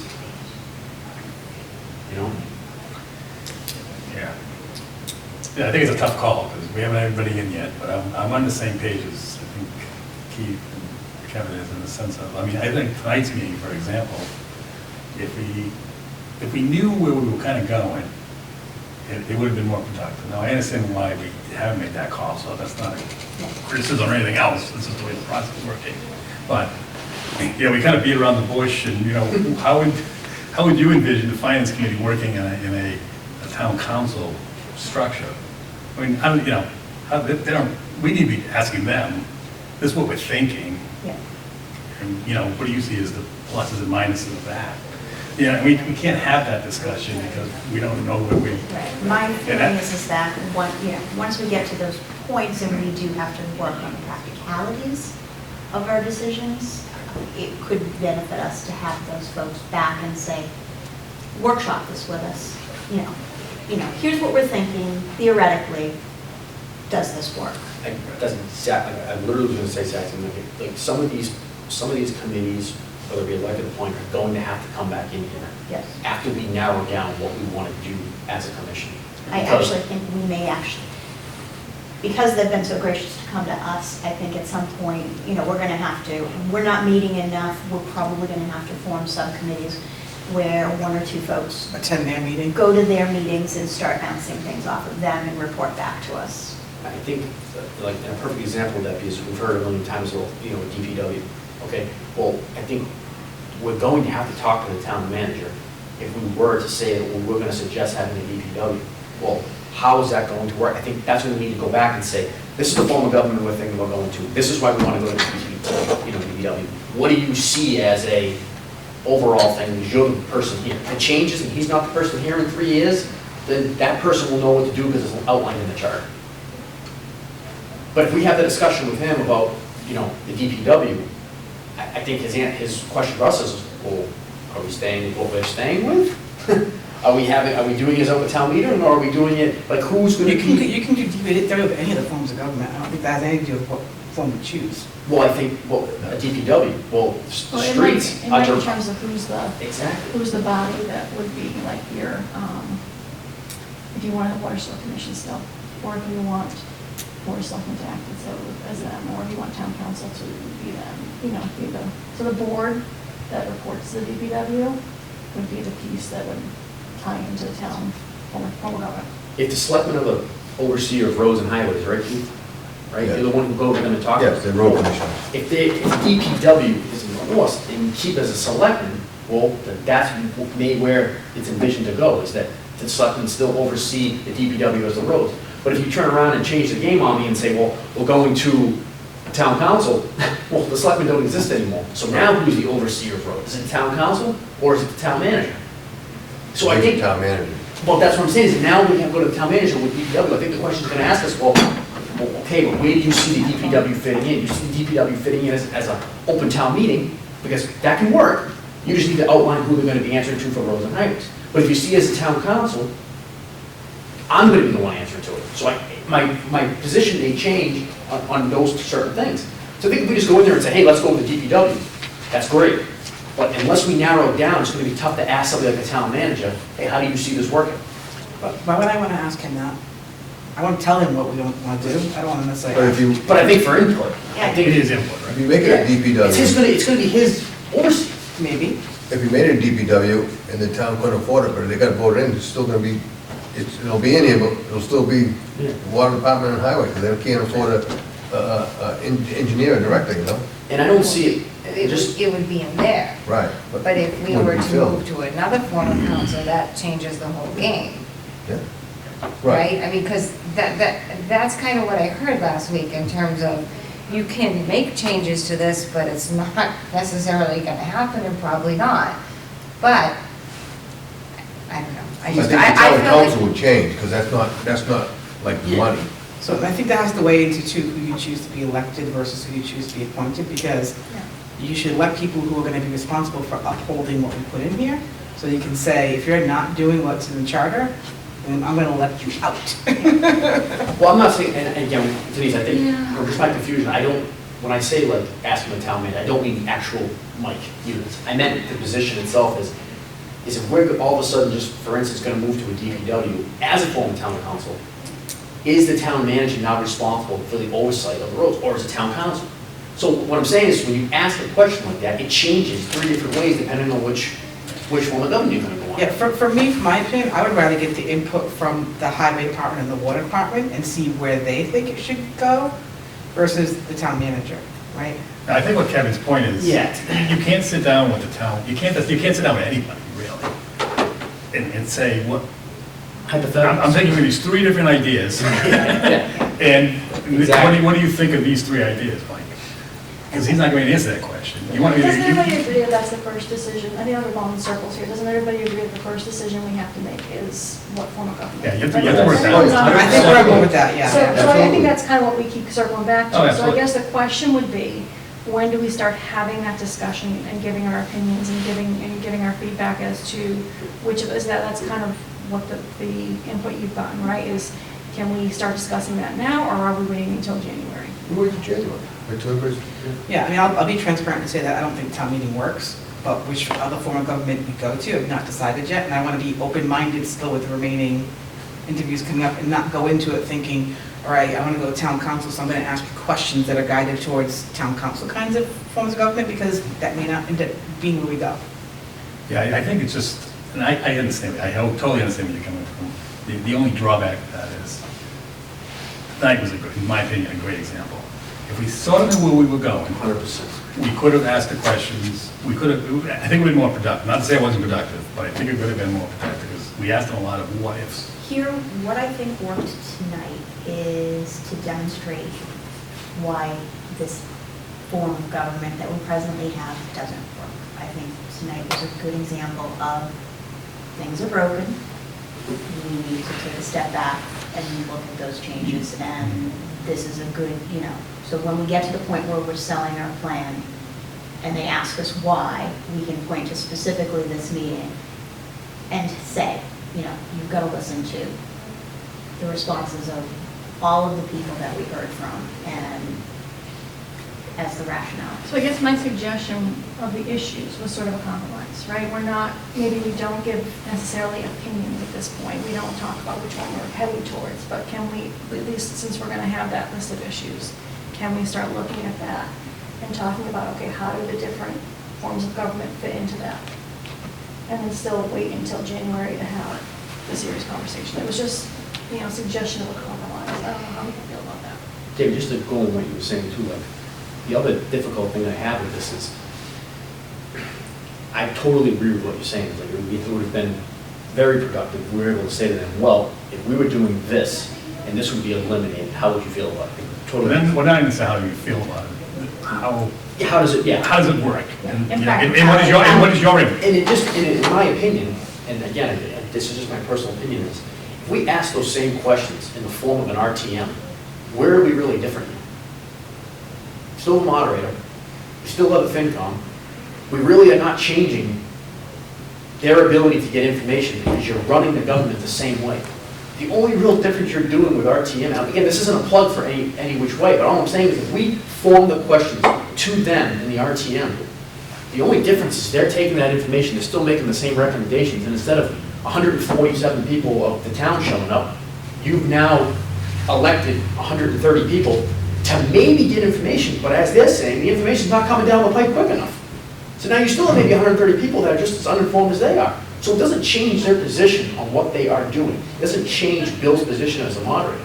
So my question is, where are we really changing if we're going to go to RTM? And I'm not saying that as a plug to say we definitely should go to town council. It's just, if we don't ask the right questions, we're never going to, we're never going to get anywhere with that. I guess I would argue that we haven't been asking those questions to any of the committees before now. Like, we've been more general, and to keep in that same format, I'd like to keep them more general and say, how does, and hit all the bases, cover all the bases. What do you think about, how would your role fit into open town meeting? How would it fit into RTM? How would it fit into town council? But again, I feel like we could still start talking about pros and cons of each. We could start disseminating some of the information we heard at the last meeting, which was, a huge amount of. See, I agree with you. I do not want to change what we're doing now. I think we need to finish what we're doing. We've had a game plan. We've gotten great information. I don't want to have anybody skewed on whichever way they think they should go. I think we have a few meetings left. I just want to know that when that is over, we need to come up with an idea on what we're doing. Because if not, and we have the FinCom back in, I believe that we're not going to get anywhere with the FinCom unless you narrow down exactly what you're looking to do. Yeah, I wouldn't want to waste their time. I would say we have to Exactly. make a decision on form of government in the first couple of meetings of the year, Yeah. right? But that decision has to be made pretty quickly. Yes. Yeah, I agree. You can't make that Yeah. decision until you know what form of government you're choosing. Yeah. Because really, you really Everything can't, kind actually, of- you can't. Everything falls from there. Well, I just think it's going to be so much, it's just going to be so many meetings and so much information if you're still openly looking at all sorts of forms. We're narrowing it down, now you can get into the nuts and bolts on how this is going to work with this. Whatever it is, I'm not saying which one it is, I'm just saying, at least you now know how this person is going to be affecting that position. We can bounce questions off them, we can get tailored information to say, this is what we were thinking about in the charter, how do you see this working out as you work in every day and day out in town? And I think we've been at this for a while now, so I think that, it's starting to change for us, and that's starting to reflect and We're getting come antsy. out a little bit. Even if we're not trying to, it's Yeah. coming. Yeah. It's out there. Well, So let me ask this question, sorry. Is everybody comfortable with the quantity and detail of information that we have received so far to be able to make an educated decision on the form of government? Does anybody need any additional information? Are there other people, things, information that somebody wants to see before we get into those deliberations? Because we should probably start talking about that now. I think I'm comfortable, I think specifically doing a list of pros and cons of, current form of government against the two potential options that we have available is a really good start, because I think a lot will shake out from that specifically. I think further once we compile the list of issues and we see where the numbers are falling, I think a lot of answers are going to shake out from that as well.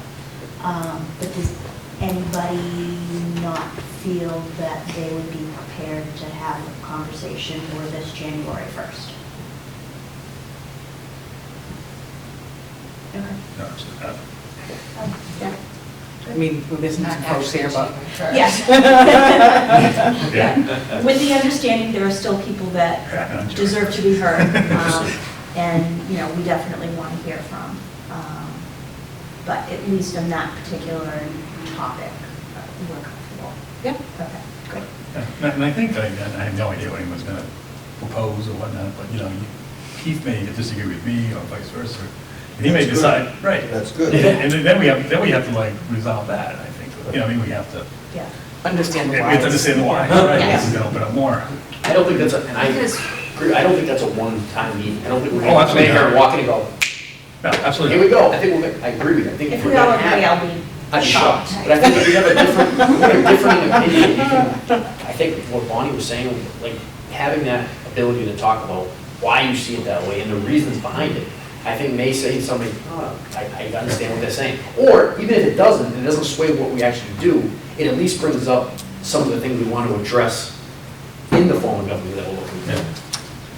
And that's gotta happen, like that dialogue has to happen, because we, you know, and people, you were talking about at the end, when we're all finished and we have to get people to buy into this and to vote for this. I mean, we really have to be one united front in the end, so those dialogues, I think, are super important, even if they.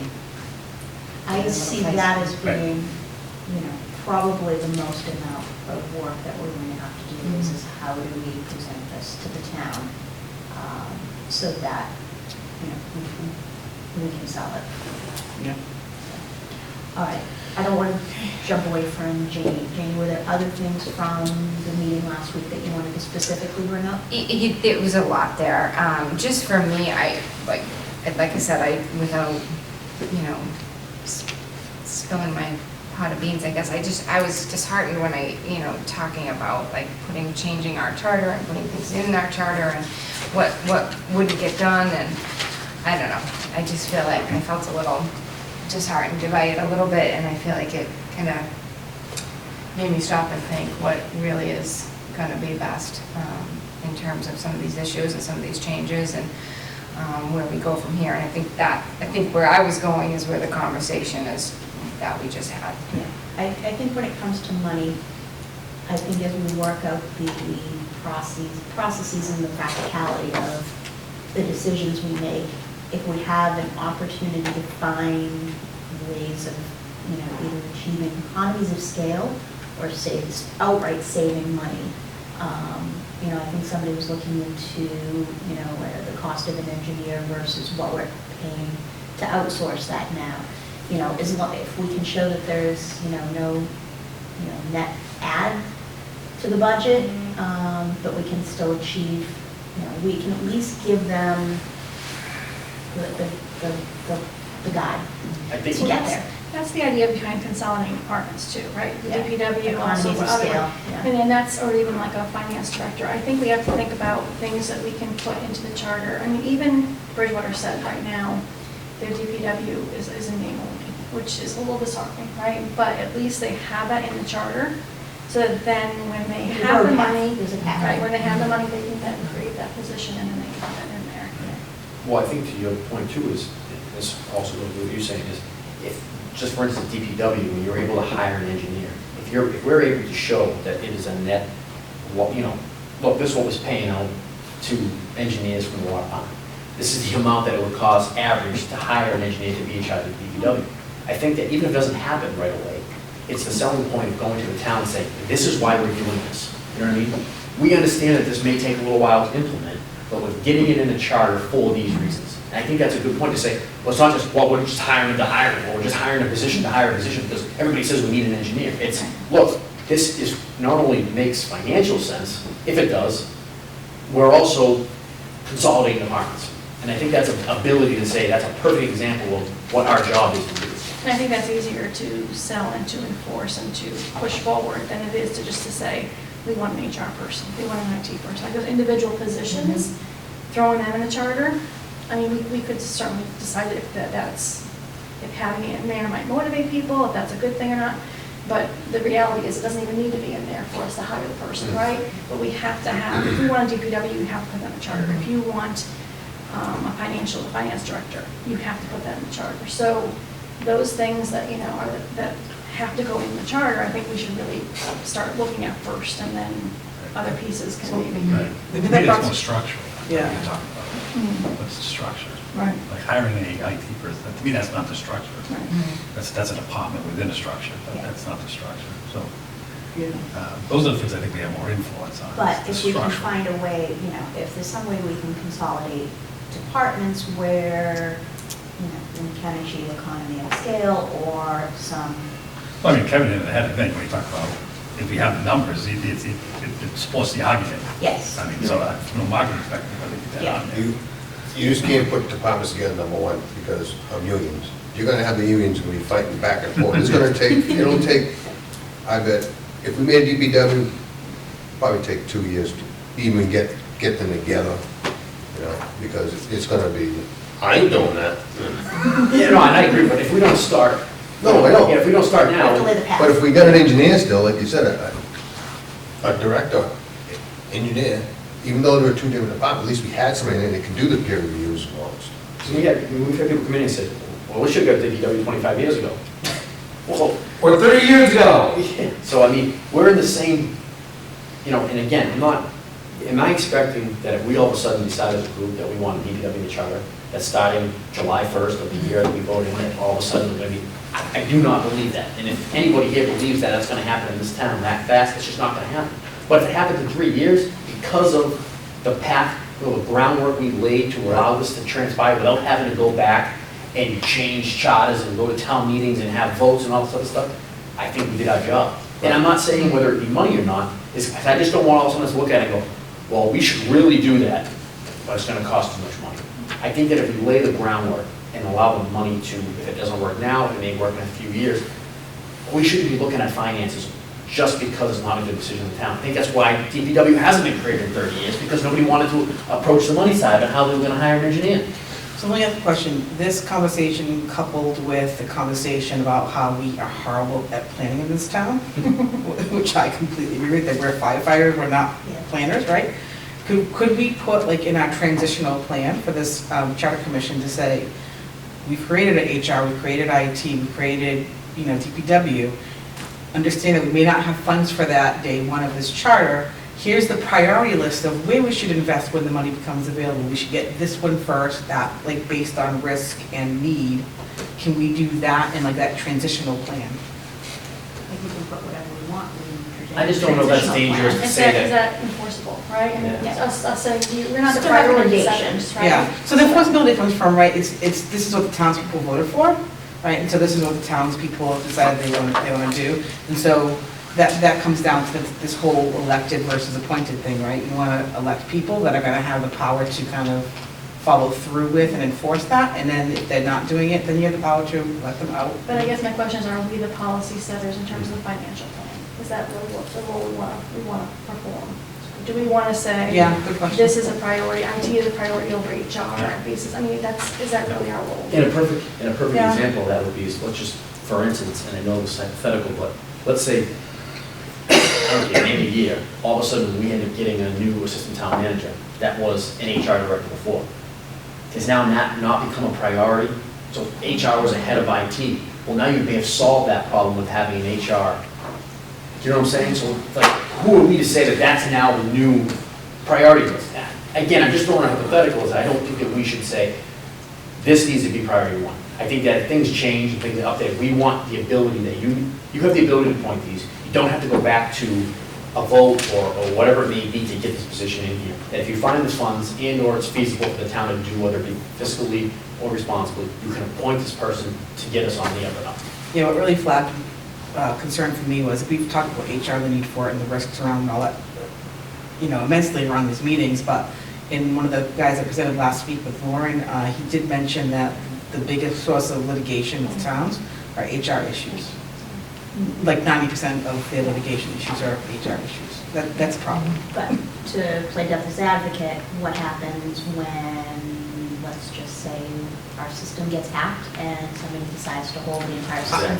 I'm not disagreeing. That That's could cost, too, right? that could cost a significant amount more than an HR litigation issue. I just think that if we, and again, total hypothetical, if we decide that IT and HR are two things that we need to have in the charter, I believe that we should put it in the charter and allowing, has things changed, if it doesn't happen right away, at least the ability for them to hire those people when money comes up. I mean, that's what I think we should be looking at. I don't know that we need to put those positions, though, in the charter in order for them to be able to be hired, right? Is that? Well, that's a discussion, right? Do we think they're important enough that we should be spelling them out in the charter, right? Well, interestingly, I found ours was one of the few that lists like almost every single And I wonder position, what whereas every other charter. I think it's already in there. Yeah. One of the board's recommendations is that Word it's nation. out and not specifying, If right? we, well, I was thinking, is there a way to boil I know the HR for punishment sure of the town wants manager? So for instance, the town manager may hire anybody that he deems. I think we kind of have that right now. We just, Yeah, then I we mean, I think the it's charter all reads, it's redundant. the town manager appoints Yeah, and it's a an huge HR list. director or Hey, HR. we have, you know what I mean? He doesn't do it, it's not in the budget, so he Yeah. doesn't do it. Whatever reason, or he thinks he doesn't need one, I don't know what it is, but. So, Yeah. can I talk a little about the DPW information that I found? So I've been just kind of, mostly poking around and looking, doing some research on what different towns have. And it's amazing what each town, how different they are. So you heard last week, or 2 weeks ago,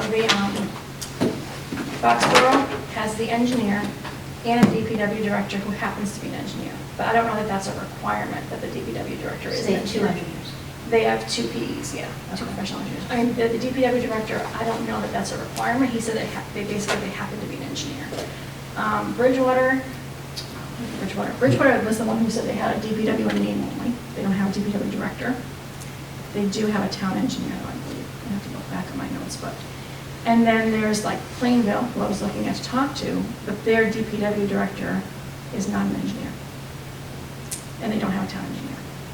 So, you know, there was so many different options and things. That's where it gets really tricky, I think, to talk about, to nail down savings, right? And even Foxborough, there was an article in the paper that said, you know, have we saved money? You kept saying we're going to save money by creating a DPW. Did that happen? And they basically, the long and short of it was, it's hard to quantify.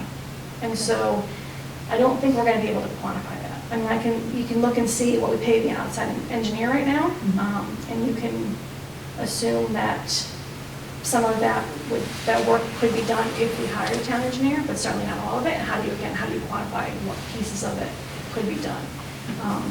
And then the other piece I was just questioning in general is when we put a DPW piece in there, do we put a requirement right in the charter that DPW director has to be an engineer? That's a good question. You know, because that's something that we keep kind of assuming that person is going to be an engineer, but I'm saying that's not always the case. So do we want that to be a requirement? Because then you would save some money for sure, right? Of not having to constantly hire consultants and have those consultants do all the work. And if nothing else, you'd have that person who speaks the language, who can advocate for the town and can work with the engineers and that type of thing. Didn't we make a determination at one point, though, that even other areas, not just necessarily the water, sewer, highway, but like conservation could make use of an engineer and... Right, but that would be a different position, right? Well, that's what I'm saying, is could... Could just hire just a town engineer? Right, who But does covers all that- departments. That is a good question, but does that then address our water structure issue, right? That Yeah, people are ticked off about, because your town engineer would not be the head of your water, sewer, highway department. It's a big question. I think if you think if the engineering qualification is important enough, if you decide that as a committee, then you could certainly write that in, but I think you want to write in an exception path, like if there was someone that had a skill set that was of the equivalent, whatever, based on experience and blah, blah, blah. Like, I think you'd want to write people to write in some kind of an exception path, just in case maybe we can't find an engineer because we can't pay enough money for a decent, anything like, I So don't my know. question would be, is it even worth it then? Because I mean, you were talking, Keith, about they have to sign off on what is it, the culverts or the Stormwater stormwater things. culverts. Yeah, and so you need that signature, PE with the stamp with the whole thing, right? And so you have to either pay that person, or we have to have that person in-house. So it's not enough that they have the knowledge, you can have all the knowledge in the world, you don't have that stamp. you don't have Then that's the that argument for title. just saying you need to have an engineer. Yeah. So I mean, again, just Doesn't kind of necessarily lots of have to be things the I've been engineer. seeing when I've been looking at it, and I just, again, my mind always assumed a DPW director was always going to be an engineer, but seeing that that's not what all the towns have done, you know, we need to kind of discuss if that's something we want to put in there. I think too, it's going to be very hard to quantify what a town engineer can actually make money for you. For instance, if you're never going to be able to really figure this number, but are people coming here now going, so wait a second, I have to go out and have these, you know, plans stamped by an engineer because you guys don't have one, so now I got to spend X amount of dollars to get these all approved to bring them back to town because you don't have anybody here with a hydrology or you know, feed thing. So, and you're never going to be able to figure that amount out. But now people come in here saying, well, this is great, it's the plan. So the applicants pay for themselves now? Oh, coming in, Yeah. they have to go get a peer review, they have to pay for it. So we're not paying for it today anyway. What's that? So we're not paying for that anyway today, right? But I'm saying, You're where is paying for the, that from your department, aren't you? For my department, yeah, Yeah. I have to get an engineer, but Yeah. I'm saying if someone comes to the planning board or somebody with a plan, Right, they pay. they have to But pay we for are their, paying, the town is paying. for but I gotta our pay for my stuff, yeah. but I'm saying that is if So I'm, like we're, A we have to, reviewer. we have to have somebody, you know, like, what, stamp it, right? And Yeah, say- if I want to put a pipe in the ground now, I gotta go through it's like a stream crossing, all these rules. So I can't replace a $1,000 culvert, now I gotta have an engineer, and it's like $125,000. It's crazy, so. I'm just saying that if I was, It's just a, if I was a developer and I was looking at 2 lots of land, say in Norton, say X town, and it was gonna cost me $50,000 in a period, in the lots of comparable, I don't really care where I'm going, but it's gonna cost me $50,000 to come to town to have a peer review done, because the town's not gonna pay for that. But yet I'm gonna go to X town, and the town's gonna, get it. Like, if it's apples to apples, why would I not just say, oh, I'll set Norton, I'm not paying for this. I'm not paying another $50,000 to have you review this, where X town has this on file, they review it, stamp it, you know? So I think it's gonna be tough to quantify what that Well, is I actually think gaining us. I think in that instance, I think in the town where you have an engineer and can cover that review, then the fees may be higher. Yeah, I mean, but what I'm saying is it, you're talking about saving money, saving time, you know what I mean? Because now you're gonna send a peer review out, how long does that take sometimes? Right. I mean, then you're gonna go in front of the planning board again, with those, you know, in front of conservation again, where if you have somebody in-house, are these things happening quicker, are you eliminating red so tape? it's not just money. Yeah, I guess what I'm saying, I just don't think it's, well, hey, it's, you know, we're saving X amount of dollars, we're gonna put a dollar figure on it with cents on how much an engineer's saving. What else is an engineer doing for us? Well, it's making the whole process of a company coming in here, or even a private citizen coming in here, wanting something to get approved, whether it be through wetlands or whatever, and the ability for somebody to look at it and go, this is all set, here you go, and not taking weeks upon weeks to have it peer reviewed and brought back. And I don't think you can really put a number on that, you know? How much money, you know, how much, you know, infrastructure is that gaining? I don't know the answer to that, I just think that that's gotta be factored into it.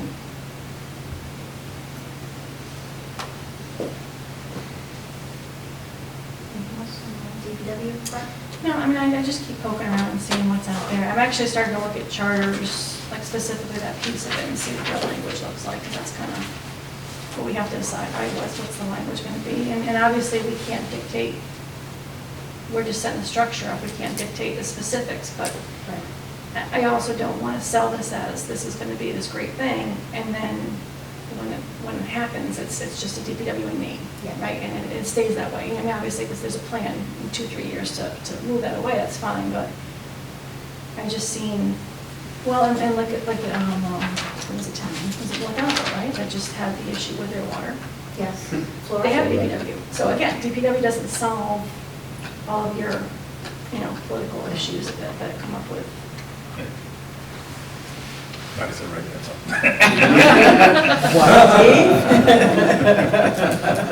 Do you need help? Are you okay? I mean, I'm still poking around. I think if anybody else wants to look, you know, more eyes on it, definitely the better. Because I think it's a pretty big, it's not cut and dry, just saying, let's write a DPW into it. And, you know, problems are solved. All right. adjourn when we left? Okay. It's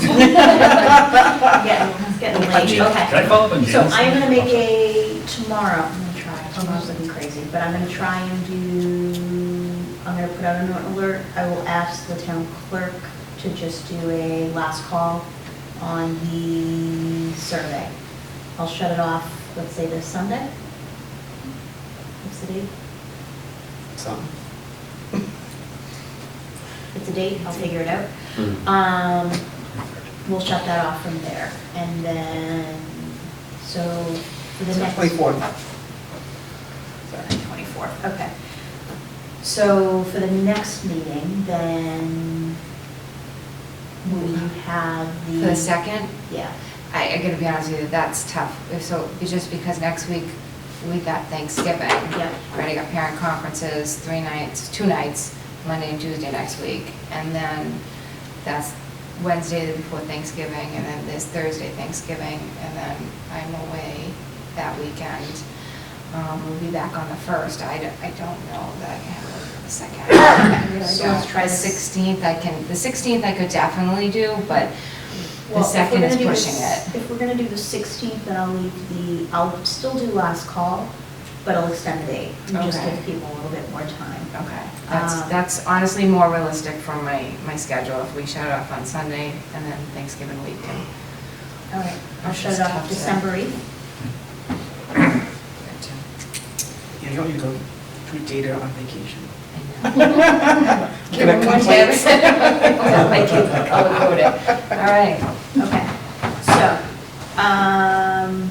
so I won't worry about getting it out specifically tomorrow, because now we'll have a good 3 weeks. But I will send out updates that we are gonna shut it off in its last call. So on the 16th, we'll have the compilation of the results. I've been checking can you do me a favor and go to the Senior Center? yes, and see if there's anything more there. There has not been anything at Town Hall meetings, but I'll check one last time before we're done. And then, so the 16th, that is our last meeting of the year. So at that point, maybe we'll talk next time about, Drinks. yeah.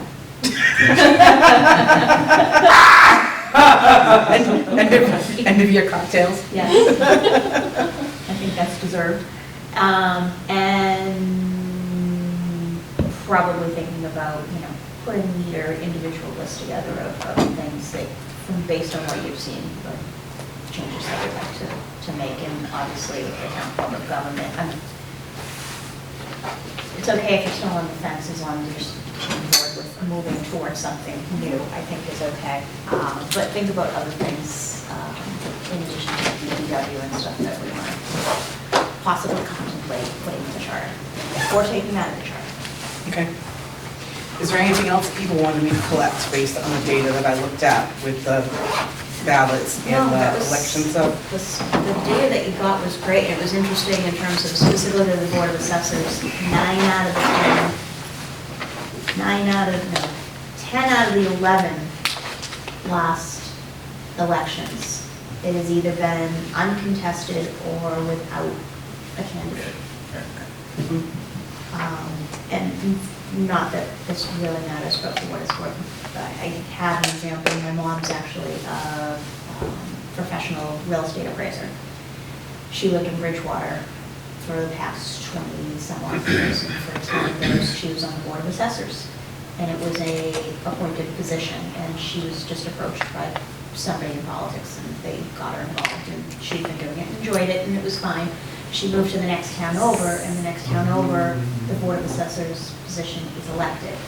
And they wanted her to run, and she was absolutely, she just, no, you want to appoint me to do it, that's fine, but I'm not going to pull papers or do any work. I'm not getting into the fray of politics and popularity contests. And if you want me to do the job, I'll do the job, but, so I know they were talking about in terms of not being able to get an ideal candidate, but I think there's two sides to every. But I think, again, you have to kind of think, well, again, ultimately comes down to what can we sell. Yes. People are happy with the way it is. Yeah. And, you know, we certainly heard that they thought it was working. Yeah. Do you want to change for the sake of change? You know, Yeah. and will that be sellable? I think that's. I was that's surprised always when they been in the said, back of my mind. it was kind of a mixed response I got. I felt like Mr. Riley felt it was good, status quo was okay, but then. So but when they don't have a candidate that runs, they just special appoint it anyway. Right, so it is essentially 9, 10 of these have been, no, not all, because there were uncontested. So without candidates, 1, 2, 3, 4, 5 out of the 11 years, no candidates at all, which means they had to specially appoint somebody. And so in the data on the attendance, the 3 that were like outliers to me, I tried to see like what might have sparked the Yeah. increased attendance. I don't know if there's others you want to look at, or, I don't know, but I just pulled the 3 that I thought were basically above 2.5%, 3%. Yeah, no problem. Definitely outliers. So I think this would be helpful with the businesses. But if there's more data, you want to go back further, something like that, just let me know, I can get more data. Well, given even just the increase in the number of registered voters, it's a fairly significant increase over 10 years. Actually, no, this is 5 years, because this only goes back to 2015. Yeah. So that's, So, yeah, there was 8,786 in 2015, and we're currently at 12,942 voters. Does our population go up that much? No, did our population overall go up that much, or is it just the voters? That's just registered voters, so I don't know. Yeah. Population increased. What's that? Didn't increase that much. No, so more people So registered. you can see like it than was a the little bit population. each time we had a town meeting, it happened a is little it bit. aging, is it a demographic change? And then, is that the big jump? Yeah. I don't know. I can probably do a good comparison, like how much it jumped. That was a pretty heated presidential election, so I don't know if that doesn't really Yeah, I could probably do a column that compares like how much changed from year to year as far as the total number of voters. I'm just curious that that was. Yeah. For adults moving to town, very good plugs in that. Combination. Well, don't we keep hearing our demographic is changing, that our senior populations is Increasing, so it could be, yeah. All right, Right. I think everybody's had enough. Yeah, I think if everyone's FinCom's out, right, I did do some research, and maybe when we look at, other forms of government, we can put it in there. We looked at how it was appointed, and how they were appointed in other forms, so. But we don't have to do that tonight, I think we're all, we're done. Right, but I have it when we're ready. Okay. I will take a motion to adjourn. I will motion to adjourn. Do I have a second? All in favor? We are adjourned. Hi.